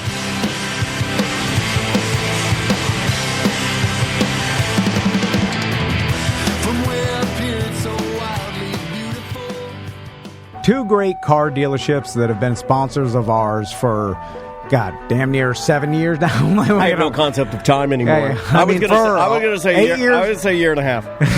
It's just how I feel. It's Sport Subaru, Sport Mitsubishi. They're right there on West Colonial Drive in the heart of Orlando, right across from the fairgrounds. Mike Stacks is our, guy to see there. Can I go rogue for a second? Yeah. Have you seen the Subaru badges that they rolled out for new customers where whatever you're into, they send you these metal decals that go on the back of your car. Yeah. And like if you're into hiking or if you're in, because the Subaru brand is very, very outdoorsy. Oh, yeah. Because it's a tough ass vehicle, right? Yeah. And they hold their value, but they have these little things now. So I got a buddy that just bought one from Mike Stacks. Yeah. And he has these little decals. They're metal, and they stick on the back. So his is running. He's a triathlon guy, and he's a cyclist. So he has like little buttons. So, and then if you go different places, let's say you drive up to Virginia, you get a little Virginia's for Lover metal Subaru sticker, and it goes in order. That's cool. Of your Subaru adventures, dude. It's really cool, man. They are so forward thinking. Subaru is a great company. I had 2 different Subarus, Subaru Forester, and I drove around the WRX for 3 years, almost 4 years. It was a great car.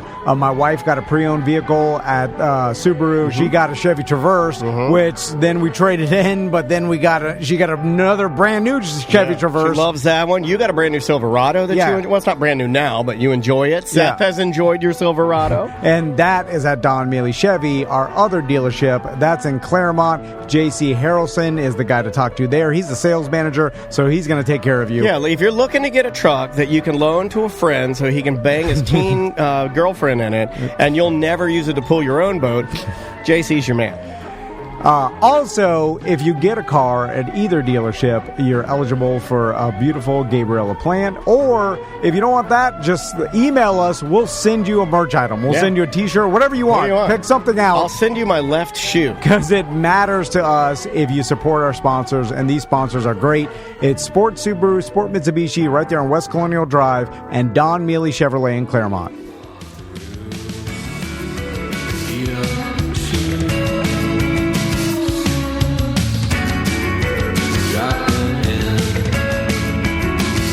Welcome back to A Mediocre Time with Tom and Dan. I am Dan. I'm Tom. Samantha's here. Butler's here. Thank you for coming in today, Tony Rich. Hey, thank you for having me. Always a pleasure seeing you, buddy. It's cool to see humans again. We got to see Crespo this week. That's super fun. Yep. Tony, if people want to hire you for photography, where do they go? You can go to monjetphoto.com or Instagram at monjetphoto. That's MONGIAT. He'll take your photography to the stars. It's Moonjet. It's a good gift to, if you don't know what to get your wife or girlfriend or mom, get her some professional... Or best friend. I'm doing a best friend photo shoot in a couple weeks at Jessica. Yes. And listen... Wait a minute, is that a...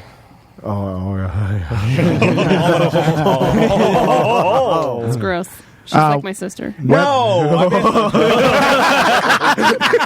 Stepsister? I've seen them. Moms. I've seen moms teach sex. Hey, I got a question. At the end of a lot of porno videos, they now play... The cum shot.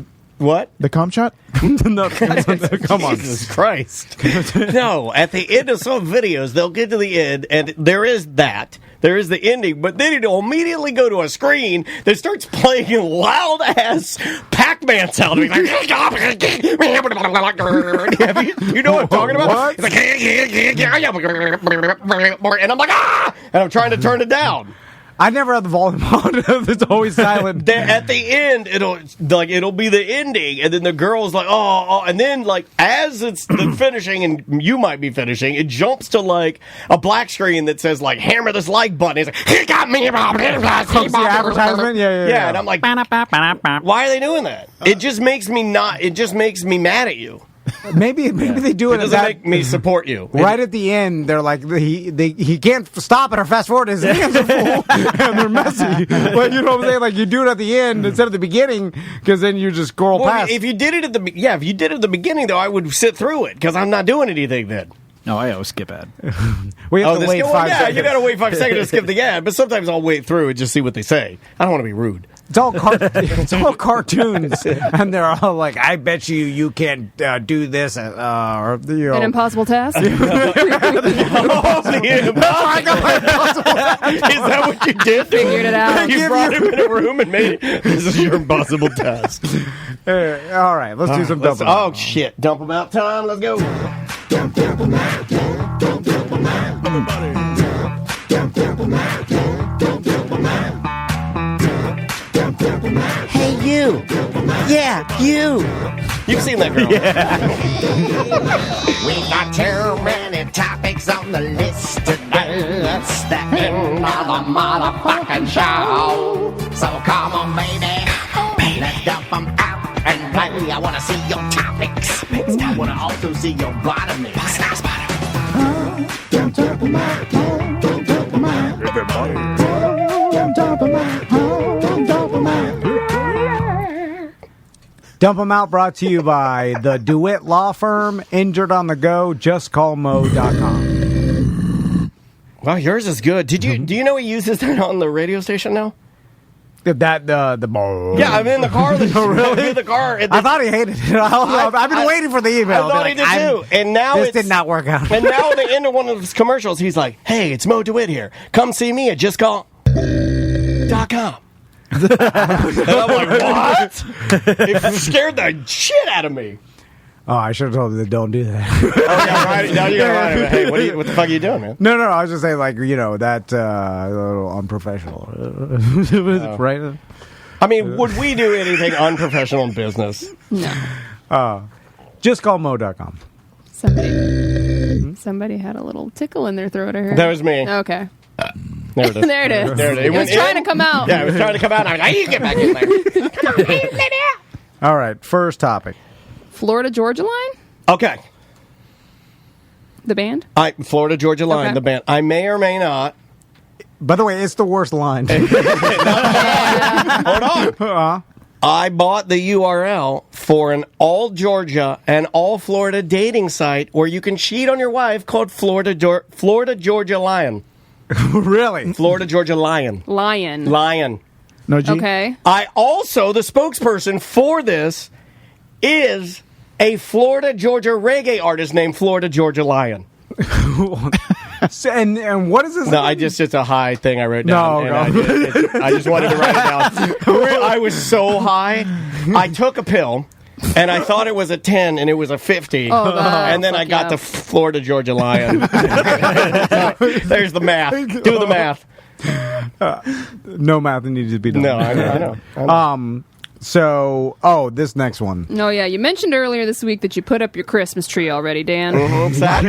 Saturday I put up my Christmas tree. September 10th, as of today. Yeah, I put up me and the wife and the kiddo, we put the Christmas tree up on Saturday. Not a good month, September, for old Danny, because a year ago I lost my mom. I won't drag you back through that garbage. Yeah. But it's not a fun month for any of us. There's some stuff involving even Andrea's brother, bad memories and shit. So we were just like, I think last year we even joked about it. We're like, you know what, this month sucks. Let's put up the Christmas tree next year. We're going to do it. And then Maisie sort of reminded us that we said that. And I'm like, fuck it, let's do it. And we did it. And it's awesome. So there. It's the best thing we've done in September. The whole house. Well, now we can't shit on it because you brought up all this bad stuff. I had 10 things. I have a top 10 things I hate about your Christmas tree. Don't do it. You can still do it. It doesn't matter. But it's like, I actually am really enjoying it. I really love it. Now, I will say that everybody thinks I'm crazy. The guys that brought my new bed in, they thought my wife was crazy. But thankfully, she's the only one that's at home when things are happening. I'm usually over here. So, Are you going to decorate at all for Halloween, or you're skipping Halloween? We already did. We put skulls in the tree. Okay, so you've decorated the tree as and then Maisie took this one big. We used to have this big vase, and then we filled it with pine cones, and then she stuck like an articulated spirit Halloween skull in it, and then put leaves all over. It looks awesome.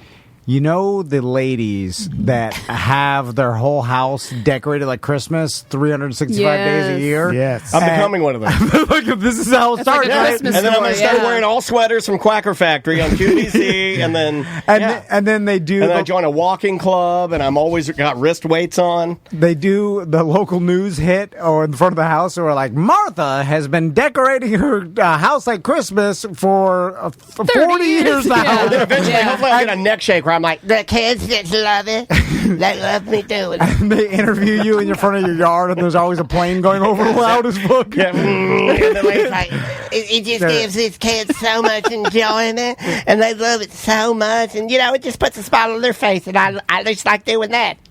And meanwhile, the neighbors are pissed. They're mad as fuck. Because it's trashy. Yeah. Of course, yeah. Because you live next to the crazy lady that decorates her whole house like Christmas. It's a little crazy. I wish we should probably call my wife to talk to like you got her number, Sam. It's like I mean, Here, I don't know. I gotta tell her to call. I'll text her. and see It's if like I can't decide if it's like trashy or like hipster. You know what I mean? To put up your shit like months before. Well, here's the okay. Okay, I think it goes in different categories. It can be both hipster and then it can also be old lady crafter. Yeah, right? yeah. Because I feel like it falls more in the category old lady crafter. By the way, my daughter is a crafter. All she watches is Craftopia, Making It, all these dumb craft shows. We're always at Joanne. We're always glitter, glue, hot glue gun. She has her own hot glue gun now. It's bananas. But because she likes crafty, it kind of fit the whole narrative of holidays and stuff. I don't know. You can shit all over it because it's totally shittable. I get it. Completely get it. Is there a chance that you could ruin the magic of the Christmas tree because it's up for too long? What if it goes up September and it goes down January 4th? Well, that's what I'm saying. And it's just September, October, November, December. What if it's just a 4-month tree? That's a full season. Yeah, 4-month tree period. Your wife's online too. Okay. There's a corporate tax cycle. This is too long. It's called a quarter, right? Yeah, it's a full quarter. It's a third quarter tree. Yeah. My Hey, babe, God. can you hear us? Uh-oh. Yuck on my yum. Oh, what did you say? I want you to fuck me so hard. Oh my God. Are you cheating on me? The carpet man there. He's there right here. Oh my God, carpet man, I love it when you pump me. So I'm telling. Don't yuck on my yum because, yes, September is a bad month, and we just want to celebrate all the holidays. I did tell them they could put the Christmas tree. We have a second Christmas tree goes on the balcony because I don't know. What's wrong with your cell phone? You carpet sound man's like an getting improv comedian. What's wrong with you? We can't hear you. I'm in your old studio. You got to go outside like Tom does, or go outside like Travis does and smoke weed. Okay. Can you hear me now? Okay, Yes. you're good. So yeah, we didn't put the tree on the balcony, but we put it up in the house. But I have ghosts and pumpkins also out, and I have Thanksgiving stuff out. You have your ghost and your pumpkins. Are you kidding? That's what I call her. It's the ghost. The downstairs is the ghost because it makes my penis. Hold on. Not only is it too early to put out Christmas decorations, too early to put a Halloween decoration. No way. No way is it. No. We already have our whole front of our house. Maisie our whole front of our house already has these bloody baby dolls hanging from nooses. God damn. That Maisie hung. Oh, the bloody baby dolls are out, right? Pro-choice. Yes, she loves them. She loves these baby dolls. They're like vampire bloody baby dolls. They're like hanging from nooses. She loves them. So, Sam, look up, just Google when is it acceptable to start decorating your house for Well, holidays. that's subjective. You are yucking on my He hates yum. fun. I will yuck on everybody's yuck. I did a poll on Instagram asking if it was too early to put out decorations, and 92% of people said that it is not. 92% approval rate with President Andrea. Yeah. Well, According to Google. Go on my Parlor account and do the same poll. I guarantee you it'll be 92% the other way. It says the most popular time. Your demo is skewed. That's true. You're putting it out to a bunch of That's your friends. bubble, Confirmation bias. The most popular time to start decorating for Halloween is within the first 2 weeks of October. Oh, man. But okay, wait, no, but you only have like 3 weeks to enjoy it. I am going to enjoy my decorations. My daughter loves enjoying the decorations. She gets a smile on her face when she sees it. She loves the Christmas tree. And I know Tom does everything for those boys. You don't want to tell me that those boys wouldn't love seeing the big spider. If they asked for you to put it up today, you know you would climb a tree and do anything they asked. It's too early. Like it goes up. Way. It goes up after Thanksgiving is appropriate. And the Van family, we do it December 1st. You do not put your foot down when it comes to those you love the most. Those are your little friends. I don't give my kids. I want candy for dinner. I don't give my kids candy for dinner. I do give Maisie candy for dinner. And you flush the wrappers down the toilet. Andrea, I gave her 3 Reese's cups for dinner last night. Well, for dessert But then she ate But then she ate a pound of lima beans. Oh my god! Yeah, she did. So. She's an old, stinky farmer. Andre the Giant?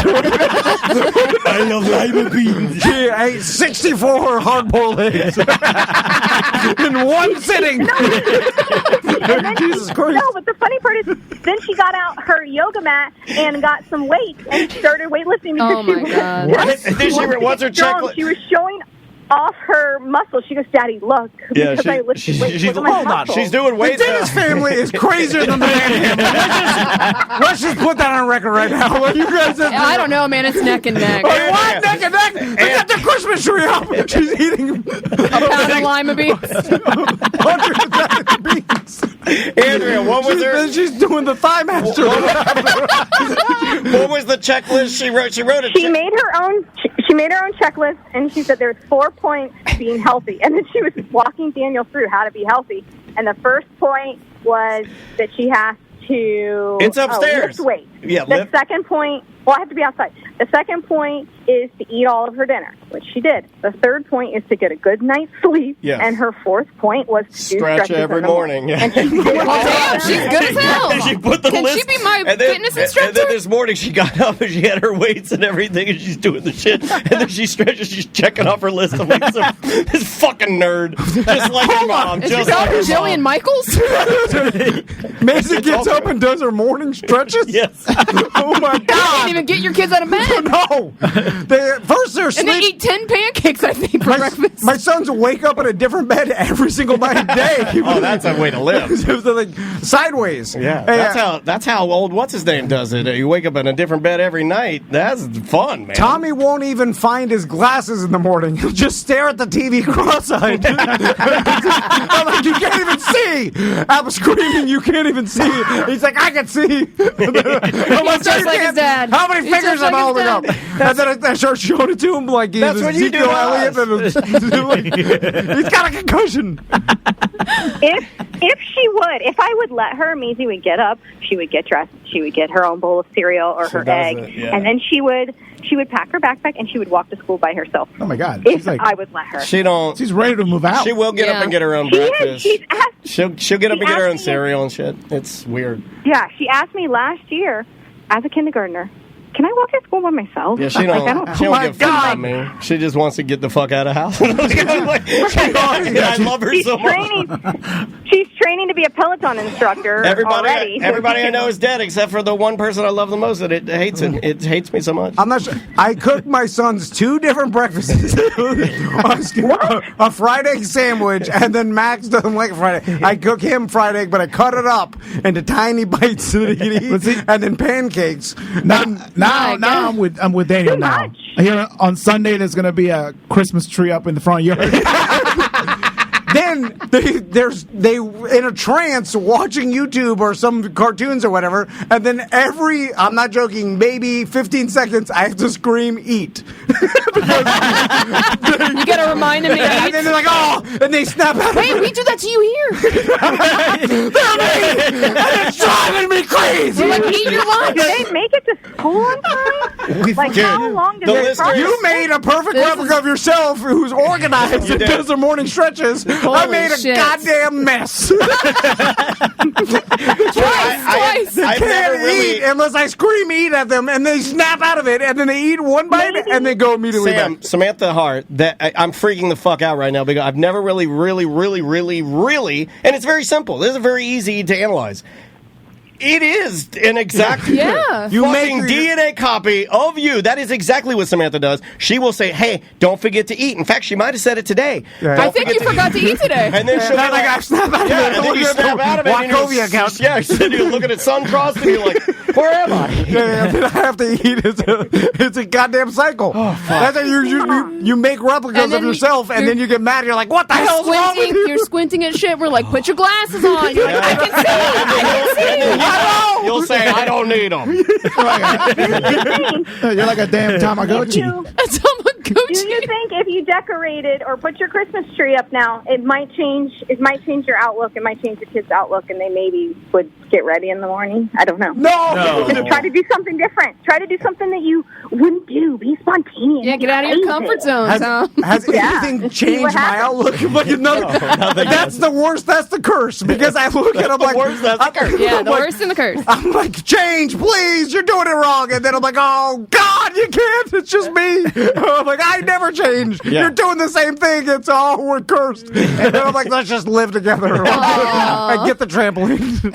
Andrea, is it not true that I beg Maisie to sleep with, like snuggle with me, just watch TV with me, watch some cartoons with Daddy. Daddy loves cartoons. I don't like cartoons. Let's watch live action. Let's watch First 48. Oh my God. That's Andrea. But she did eeny, meeny, miny, mo last night to see who she was going to snuggle up to for maybe 2 minutes. And between the two of us. God damn, she's got to divide up her cuddles between you two. She don't want to cuddle with us. She goes. She works third shift after we tuck her in. She crawls out the fucking window and goes down to the Ford factory to make those Broncos that aren't even on the line yet. I love you. I love you too. Bye. All right, get out of here. Oh, we should have kept her on because the next topic is Andrea punched Dan in the dick. This is quick. This is just funny, though, about funny things that happen that are almost Rube Goldberg, cartoon type shit. You know those elastic trash can liners that you can get where the top is a little stretchy? Yeah, and you know the proper way, and I'm not sure who told me this. I might have heard this on the Jim Colbert show from Deborah Roberts. Those liners, if you put them... you're not supposed to put them in and then put them over. Yes. Yeah, I know exactly what you're talking about. I learned this from Jim. And Jack did it on TikTok. Yep, yeah. Shout out to the Jim Colbert show. You put the liner on it, and then they're inside out. Yeah, it's inside out, and then it just falls in. Yep. And then that way you don't have to Yeah, I've known this because there's what's it called? Enzyme? Whatever. Yeah, the enzyme. Enzyme. You don't even know English. I knew you'd do it. Also, Tom forgot the word English. Speak this thing. God damn it. I'd never forget it written down. It's Tom Van, world's worst racist. Hey, speak the thing, man. You and your type do. You know you. Brown. Tom Van, worst racist. So she's putting that thing on, and I'm standing there, and she stretched it out, and it whipped her hand, and then the back of her hand, full strength, pops me in the dickhead. Cup check. I have not been hit like that in, I don't know, maybe 30 years. It was straight up schoolyard.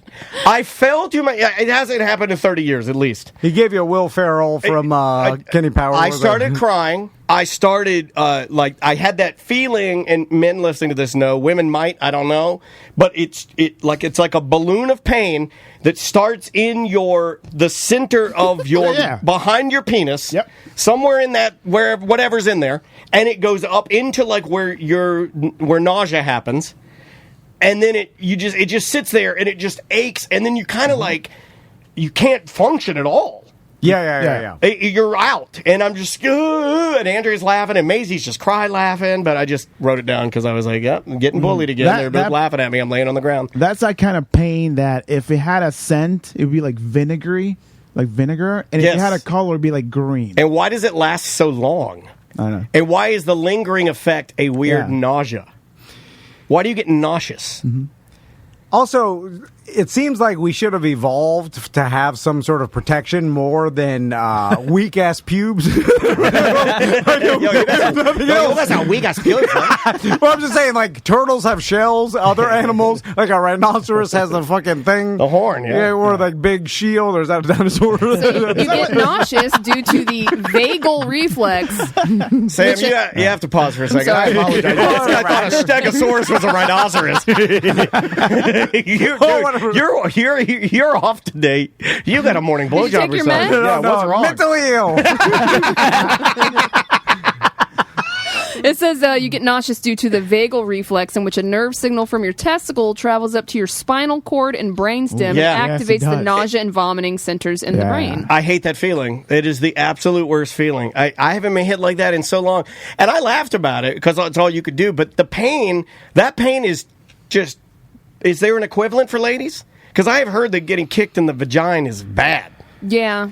I mean, I don't know that it's going to be the same. And we're pretty similar, I think, right? I mean, and Tom's right. If your nuts have the ability to go inside... If you're on your period and you get hit in the titties, that hurts real bad. Really? Yeah. They're real sensitive. What if I want my balls in my body, and I want to only pull them out when I need them? You could... Do they do cosmetic surgery where you can just cut your balls off if you don't want to have kids anymore?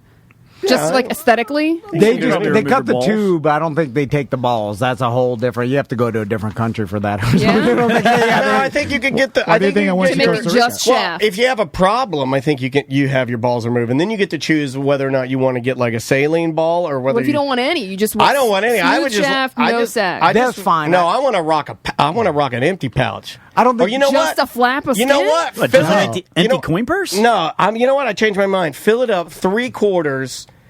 Give me 3/4 air in there, like a, you know what I mean? Like a pillow. Like fill it up like a dodgeball, like a soft, like a red, like a gymnasium, soft red gymnasium, like a kang. The balls that when you hit them they ring. No, I want to have like a zipper or some shit so I can put my money in there. No, you don't want that too much. That's gonna put your drugs in your ball sack. Well, it's just like too many moving parts, man. A spare battery. You don't want that. What's stress dad texting? Yeah, I was laughing about me texting when I was texting you about having to get the trophy for the thing. I was I was stress texting. It's like EJ's not here. EJ's running late. Have to get the trophy. And then I was laughing because I'm like, why am I telling you this? I don't need to tell him that. Why am I telling him? Why am I stressed? Did he even look at the text? No, but it was like I wrote it down because it was making me laugh because I was like, why am I feeling the need to I was like venting via text. Yeah, but you do that. You have to get it out. Yeah, my wife does. Emotional people do that, I think. Like, yeah, we got to barf it out a little bit. Where you have to get it out. And so it's like my wife when she tells me... Is that a chirp trait? I think it's like an emotional trait, maybe. Because you getting it off your chest makes you feel bad. Yeah, it's a release. Yeah. Like a pressure cooker or something, maybe. Yeah. Because I often, if I saw that text, I'd be like, well, you need help? But you don't need help. You're complaining about it. I just want to complain. It's very confusing to me. It's always confusing. Well, because you hold things inside, which makes sense. Yeah. The Spectrum guy came to our house, and oh man, were you nice to him? I hate it when you're mean to the people that are a little mean to anybody. Well, he's mean to people on the Spectrum. So our internet was broken or wasn't working or go on and off or whatever. And I suspected it may have something to do with me digging in the backyard because I hit the line. No chance. Multiple times. And then I was like, oh, God, the internet line. And then I was like... Every time you'd hit it, the picture would wobble. And so anyway, the guy was there and he goes into... We got 2 access ports to the attic, right? One in the garage, one in the back hallway, fancy, right? Man. I think most Florida homes, or a lot of them, have 2. Garage and then somewhere in the house. Yeah. I think that's the standard or some shit. It's probably code or something. My mom's house only had 1. That's interesting. I've never heard of that. Cool. So the guy's in the hallway, and because that's where I guess the splitter and everything is. And so he's up there, and then he first tells Crystal, he's like, hey, I got to access port. It may knock some insulation down. Is that going to be okay? And Crystal's like, yeah, I know. There's insulation up there. It falls down every time we open up that No, I'm going to go up there, and I'm going to knock the fuck out of it. So I'm half cat. I'm there. And I have the world's longest fingernails, and it's hard for me to crawl through spaces. And so he's in there. He gets his ladder or whatever, and then all of a sudden, I'm not watching him. I'm sitting at our kitchen table or whatever, and then I hear, crying. oh God, crying. He's like, oh God. He's like, it's everywhere. Oh my God. He's like, it's everywhere. He's like, ma'am, it's eating me alive. Ma'am, call my wife and tell her I love her. So we go over there, and there is a bunch of insulation that fell down, but it's like shit. I get up there sometimes to hide, but it was like you get up there to hide. Anyway, so he knocked. He found your hiding space. Not even that much insulation. There's a lot of Jordans up here. Exactly. I don't know how to describe it, but maybe 1 foot square of it, not even that much. And so then I'm like, it's no big deal. I got a shop vac or whatever. But he was freaking out. He's like, all right. He's like, are you sure? I'm like, yeah, it's not a big deal. And he's like, I'm like, it's fine. And then he's like, well, he's like, we've had problems with customers. If we knock any insulation down, they're going to kill me, bro. No, they make Spectrum, or they complain until Spectrum blows all new insulation in their roof. Hey, you got to work that scam. No, but I was thinking, I was like, what a piece of shit you are. That's a bad person. If you hound Spectrum because the guy that was trying to fix a problem knocked a couple fucking floofs of insulation on the floor. That's the free food at Publix, guys. It'll stand out. I hate that shit, dude. If you're that person, you have to look yourself in the mirror, and you're like, you're a bad person. They'll go over and they'll run they'll be buying a couple items, and they'll run a card, run another card, and they'll do they're absolutely kind of like, they'll just make it a hassle to the point where the people are like, just go. Right. Just take it. Easier just to get the fuck out of there. Get you out. Are they doing it on purpose? Yes. Or are they just bad at life? I believe that sometimes, I think there's probably a little bit of both. Yeah. But like the people that will complain he also said, he's like, if we pull up in someone's driveway, that's why we don't park in people's driveways anymore, because if oil from the van like accidentally drips on the driveway, they'll complain and be like, you have to resurface my entire driveway. And then they've had so many problems that now they're told to park on the street so no oil falls out of the vehicle. That makes me feel better about any complaint I've ever done, because I'm nowhere near that. I am that person. God damn. Of all things to complain to Spectrum about. Right. Well, you're just wanting to get free shit. Yeah. Right. Yeah. It's not a real. It's I not a wouldn't even legitimate think complaint. to do that. No. I know. I don't, because you're like, it's okay. I think that sucks. You know what I mean? And that's it. Try and pressure wash it off, I guess. A couple floofs of insulation fall, and you're like, because there's a man up there. That's the way it works. Yeah. Spray. A human went into the area. Yeah, it's like when I see mud.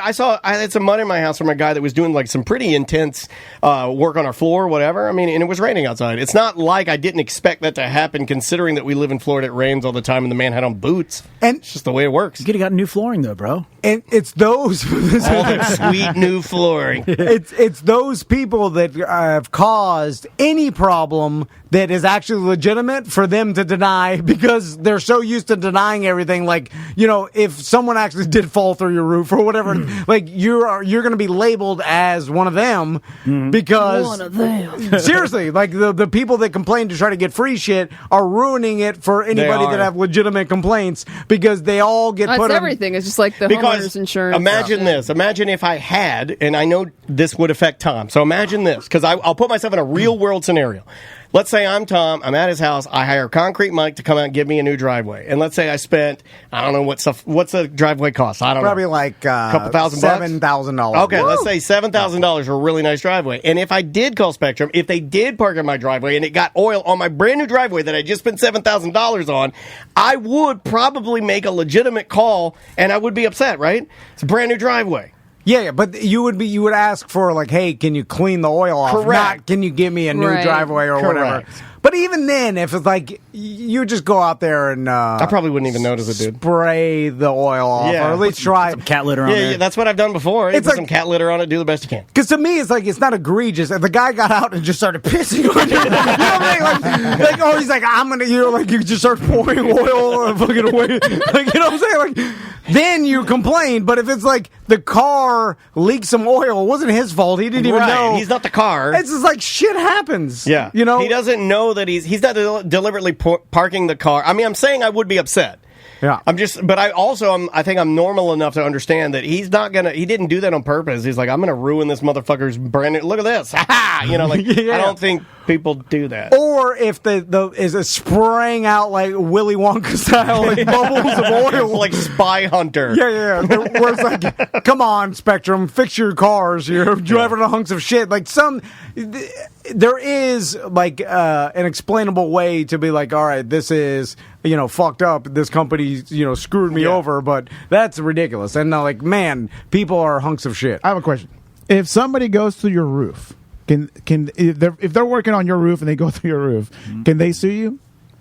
No. They have their own. Like, if they're a part of a company, like they can if they're just some. Yeah, if it's a bum on your roof. Like, you just it can't be your buddy that you hire to do work. Yeah. If they have if they're licensed and insured, then their insurance should take care of it. Yeah. Why? Okay. Who fell through your roof? I had a Mexican go through my roof. Well, you're out of luck. Was he up there with the hot mom cigarette? No, I just went out there. I heard about that. Jerky boys. I'm sorry. I asked him if he was okay. He said yeah, and then I bought him a 24-pack of Bush. And call it a day. So he falls through off the roof. What was he doing up there? He's fired him down. No, we were getting our roof done, and they took all the shingles out, and suddenly we left our Mexican up there. Bring the ladder back. We got on my master bedroom. Did you see? Did he go through the ceiling too? His whole leg went through. Oh, so he went through your roof and then the ceiling. Yeah. Holy shit! That's just 2 layers. Wow. What is your house made of? Was this big pun? He's not Mexican. Did you see? Because I've Doesn't always check out. When every once in a while, someone like some fat dad or like some worker will go through or a Spectrum worker will like fall through jeans the roof. and then like a brown boot. Always jeans and a brown with boot. paint on it. Yeah. And no one's ever there to see them. Like they're sitting there on the computer. You heard him. I heard the noise, and then he was like, ah! So he did like the traditional mariachi. I like that you're racist too. What did he sound like when he fell through Tony? Tony's like, he sounded like a standard mariachi band. He did the Cinco de Mayo. What are you doing, man? I fought through the roof. Well, speaking of that, we could it ties into. Yeah, it does tie in. So one of our sponsors, Burn Pest Control, was doing their maintenance at the house, and then my wife heard something, and she was like, "What's that?" And super nice gentleman that he was there cleaning the spider webs off my my skylights in my patio or whatever, and he wasn't looking down. He was, because he was cleaning with the skylights, and he walked backwards straight into my pool, and it's on camera. And and my wife felt horrible for him because he's a super nice guy, and she's like, "Oh, I'm so sorry," and like she got him a towel or whatever. And then hold on a second. I was like, "Send me the video so I can bully him." And then she's like, "I'm not sending it to you because he was a nice gentleman and he was probably embarrassed." I'm trying to play this for you. But then Joe Byrne said, "Go ahead and talk about it." Yeah, he gave us the green I'm like, "Your boss said it was cool." Damn it, I can't get it to play. I had a guy in Costa Rica eat shit right in front of us. We were walking on the beach, and he was jogging, and he tried to jump this like puddle and ate shit. He like lit a foot away from us. I got it on video too. God damn it! It worked earlier, and it's not working now. It's fine. It's not linking up. You know what I'll do? I'll put it under the heading so you can go on the website and see it. Yeah. I mean, put it under there. It's funny. It's just him walking backwards and then right in the pool. In jeans too, which probably had his cell phone on. But at least it wasn't. At least it wasn't though. And this is the first thing I think of whenever I see somebody get their jeans all wet. Seriously, first thing I think of. At least it's not orange juice, because there was a time when I was a little kid where I spilled a ton of orange juice on my jeans. We at Walmart? At school. No, I was at school, and then it dried, and my jeans smelled like sour. Ooh. All day. Oh, yeah. And it scarred me. It like fucked me up. See, my whole thing is your work boots. That's the hardest thing to dry, right? Squishing around all day. Because can you throw work boots in the old dryer? Like, what did he do after that? Or not, right? Did he go home or did? What did he do? I don't know what happened. He's in intensive care right now, and we're hoping he will recover. My wife gave him a Little Mermaid beach towel. I know what that means. Under the sea. And the last thing we'll talk about is king size beds. Daniel finally got a king size bed. You were right, bro. And I owe you an apology. You were right. So Sam's wrong. Sam says she likes the queen. She's wrong. You still got a queen? No, I have a king. I thought you had a queen. No, I have a king. I preferred the queen. She said she liked the queen better than the king. I just think you're wrong. Too big. Yeah. No, Too big? I love it. I want it bigger. I like spooning. I like spooning too, but you know what I really like? I like laying by myself. Yeah. That's first. Then spooning's like 3 down. Spooning's like way down. Yeah. But I want like the big. I want a norm size, Chungus size. Like a shack bed? King's too small for me now. I gotta go. Florida king. I gotta go big. Yeah, I got a Florida king, Alaskan king. Now, this is not a short joke, but a regular California king should be a Florida king to you. No, a queen is a king to me. A king is a California king. Yeah. A California king is a California king plus, and an Alaska plus is a jumbo mambo. Oh, okay, all right.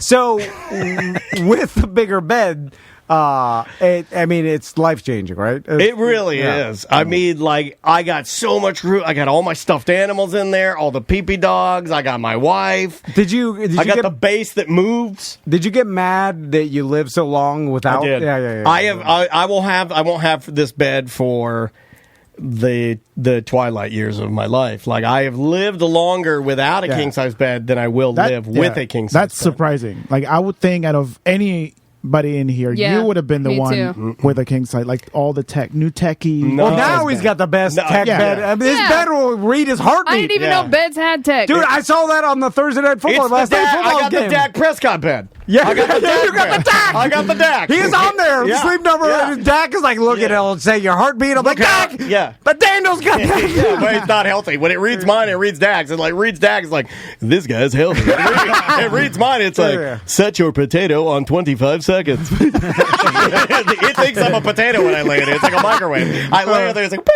Yeah. And by the way, Dak, you don't need that shit. No, you don't need that shit. You got good genetics. Yeah, you are healthy. Yeah, he looked great. That was a good game last night. Why would you want to know your heart rate when you're trying to sleep? Well, I mean, like anxiety dreams and stuff like that. I don't know. Like, apparently I got a really low resting heart rate because my resting heart rate is like around 57, 58, and Andrea's resting heart rate is like 69 or 70. I got like a little dog heart rate. What are you supposed to have? I don't know. Can you look that up real fast? For sleeping? Yeah, like what's a good resting heart rate for sleeping? I know mine's higher than it should be, like to the point where I don't even want to ask or look it up because I know it's bad. You want to lay on my bed? I lay down and that's just like. I don't want my bed telling me that I'm about to die. It tells you a lot of like weird shit. Like it has my circadian rhythms in it. It has, so I'm looking at my sleep session. I saw the commercial for this on Thursday Night Football. It says I was restless for 2 hours and 13 minutes. I exited the bed for a total of 16 minutes. I had to take a shit. It does everything. Heart rate was 57 with an average of 58. My HRV, which I don't even know what HRV... Okay, your sleep score was improved by a heart rate within your average range. Trends. Then it gives you like trending... beats per minute, average beats per minute. Do you have to opt out of not sharing that data? You can, and it has like an intimacy setting that you hit the button like when you want to pump your wife, so it doesn't record your heart rate while you're like, while you're on your knees. I feel like that's the only time I'd even use it. Like when you're whacking your dick on her cheeks, it's like I need to turn this off. I don't want Sleep Number knowing about this. Dak seeing this. Is this more beneficial or more entertaining or like probably more entertaining than anything else? But I'm saying you like it more because of your hypochondria, because you like looking at how your body's doing, or do you like looking at it? I think. Do you check it every morning? No, I just got it, so I'm not really. I mean, but there's features that I like. Like for instance, the main feature that I really like is when I get out of the bed. There's like LED lights underneath the bed, and it will illuminate a little path to the bathroom. So crazy. It knows when I get out of bed just based on there being no body in the bed. And And it turns, just my side, it turns on like low, and it lights a path to my bathroom. I can pee. Then when I come back to bed and lay in the bed, it turns out the light. Is it like temperature controlled? Yes. Like, is it really? Yeah, like, you make it nice and keeps cool? you cool. Well, you can't change the temperature of it, but it does cool you down. And we got real cold last night, actually. Well, then, like I saw in the commercial, like little air goes through it. Well, if you shift, so depending on what area you shift on, so if I shift and I sleep on my side and my pressure points are on my elbows or my knees now, it'll poof up that area to make it like take pressure off the pressure points on your body, supposedly. Might be a bunch of bullshit. I don't know. Well, we had a bunch of coupons. You can ask Andrew. Everything's going to be hooked up to your phone eventually, right? Like garage door, the pool. Like I got all the lights. Almost everything. My oven. I think my oven even has some sort of way to control it. It may. And I don't know. If it's right. I don't know if you can do it. One of the ones you were looking at, it may have been the one you had on order, was like a Bluetooth oven. Where you could, I'm sure they have that. Well, no, your refrigerators. The one your wife was looking at that had a double oven was one of the models, because I looked at it, had the ability for you to, like, if you're baking, you could just have it connect to your phone, and it'll just, like, buzz your phone to let you know your cookies are done. So you can go in the other room and, like, be, like, literally working and doing baking, too, not have to set a timer. Dude, they got refrigerators with, like, webcams, so you can look and see what's inside your refrigerator and stuff. They got everything now, right? Yeah. You can hook up to your phone. And a lot of it's convenience, but a lot of it's not, like... This wanted a bed that I could adjust it because I do have back issues, and I wanted to. And the real thing, I bought a headboard. That's what made it kind of expensive. Is that we actually bought the first. This is the first headboard I've ever had. I've never had a headboard. Yeah. I had a headboard when I was a little kid, like my parents, but that was a hand-me-down piece of Ethan Allen furniture that they gave me, and then I just had a full-size mattress. But the mattress that me and my wife have been sleeping on our entire relationship. Any other woman I fingered. Come on. I'm just saying. It's just facts. It's a lot of dead skin and cum in that mattress. Every time you let the burgers out? Yeah. Who let the boogers out? Well, he doesn't say anything. It's just quiet. It's just, who let the boogers out?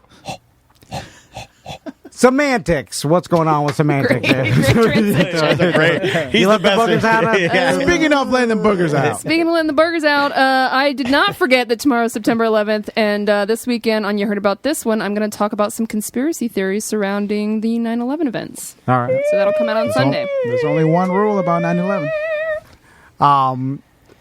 Travis. Did you forget his name? I don't know. You got mad at him. I saw the anger. I thought about Why were you mad at him? Asking Tony what the joke was, and then I was like, no. You gotta let that one lay. What do you got, Travis? So coming up, actually, in 2 weeks, though, it's October 2nd. Brew Tap House has their Brewtoberfest. It's a beer fest. Tony Rage is pretty. Munjet is very familiar with. Tony Rage is pretty. Is very familiar with this place. They're awesome. Out. I love Brew. I love their owners. Such a good place. They're really good people. So this is a ticketed event. So definitely look in ahead of time to get out there because it will sell out, I think. Yeah. And it is rain or shine. There's going to be over 35 different breweries. I'll be out there. There's going to be a bunch of, we're going to have Hourglass Brewery out there, Delirium. So be some international beers out there. A lot of swag for the early attendees. And then, yeah. This is the first year I'm not going to be able to go because I already have work, but... Yeah, you got to get that Mexican out of your roof. He's still up there. Help me, please. And Tony, if people want to follow your blog and get your Why T-shirts. Why you got to belittle it? Huh? Why you got to belittle it like that? I heard the tone. Yeah. I actually would love if you guys go to youtube.com and go to Tony Loves Skateboarding. That's Tony with an I, Tony Loves Skateboarding. And check out my Costa Rica vlog. I put a Costa Rica vlog that I'm very proud of. It's very in the style of the Endless Summer movies. That type of thing. So yeah, go check that out. Tony Loves Skateboarding and monjetphoto.com. And can you spell that, please? MONGIATPHOTO.com. He's a wonderfully creative, infinitely creative photographer, and I think you will really love his photos. Thank you. Yeah. Buy them.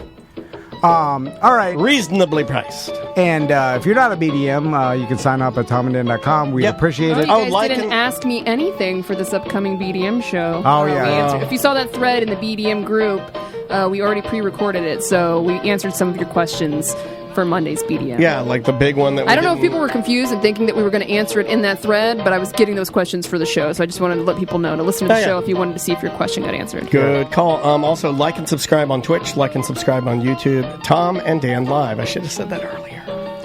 Go ahead, Tom. Oh, no, I completely forgot about Stay Young SB. Go to Stay Young SB and get some gear, hats, and shirts. We have 3 new shirts. I'm wearing one right now. It's like the metal shit. So yeah, go check it out. StayYoungSB.com. Stay young, B. Bye-bye. Wait a minute. I can't publish that. It's mediocre.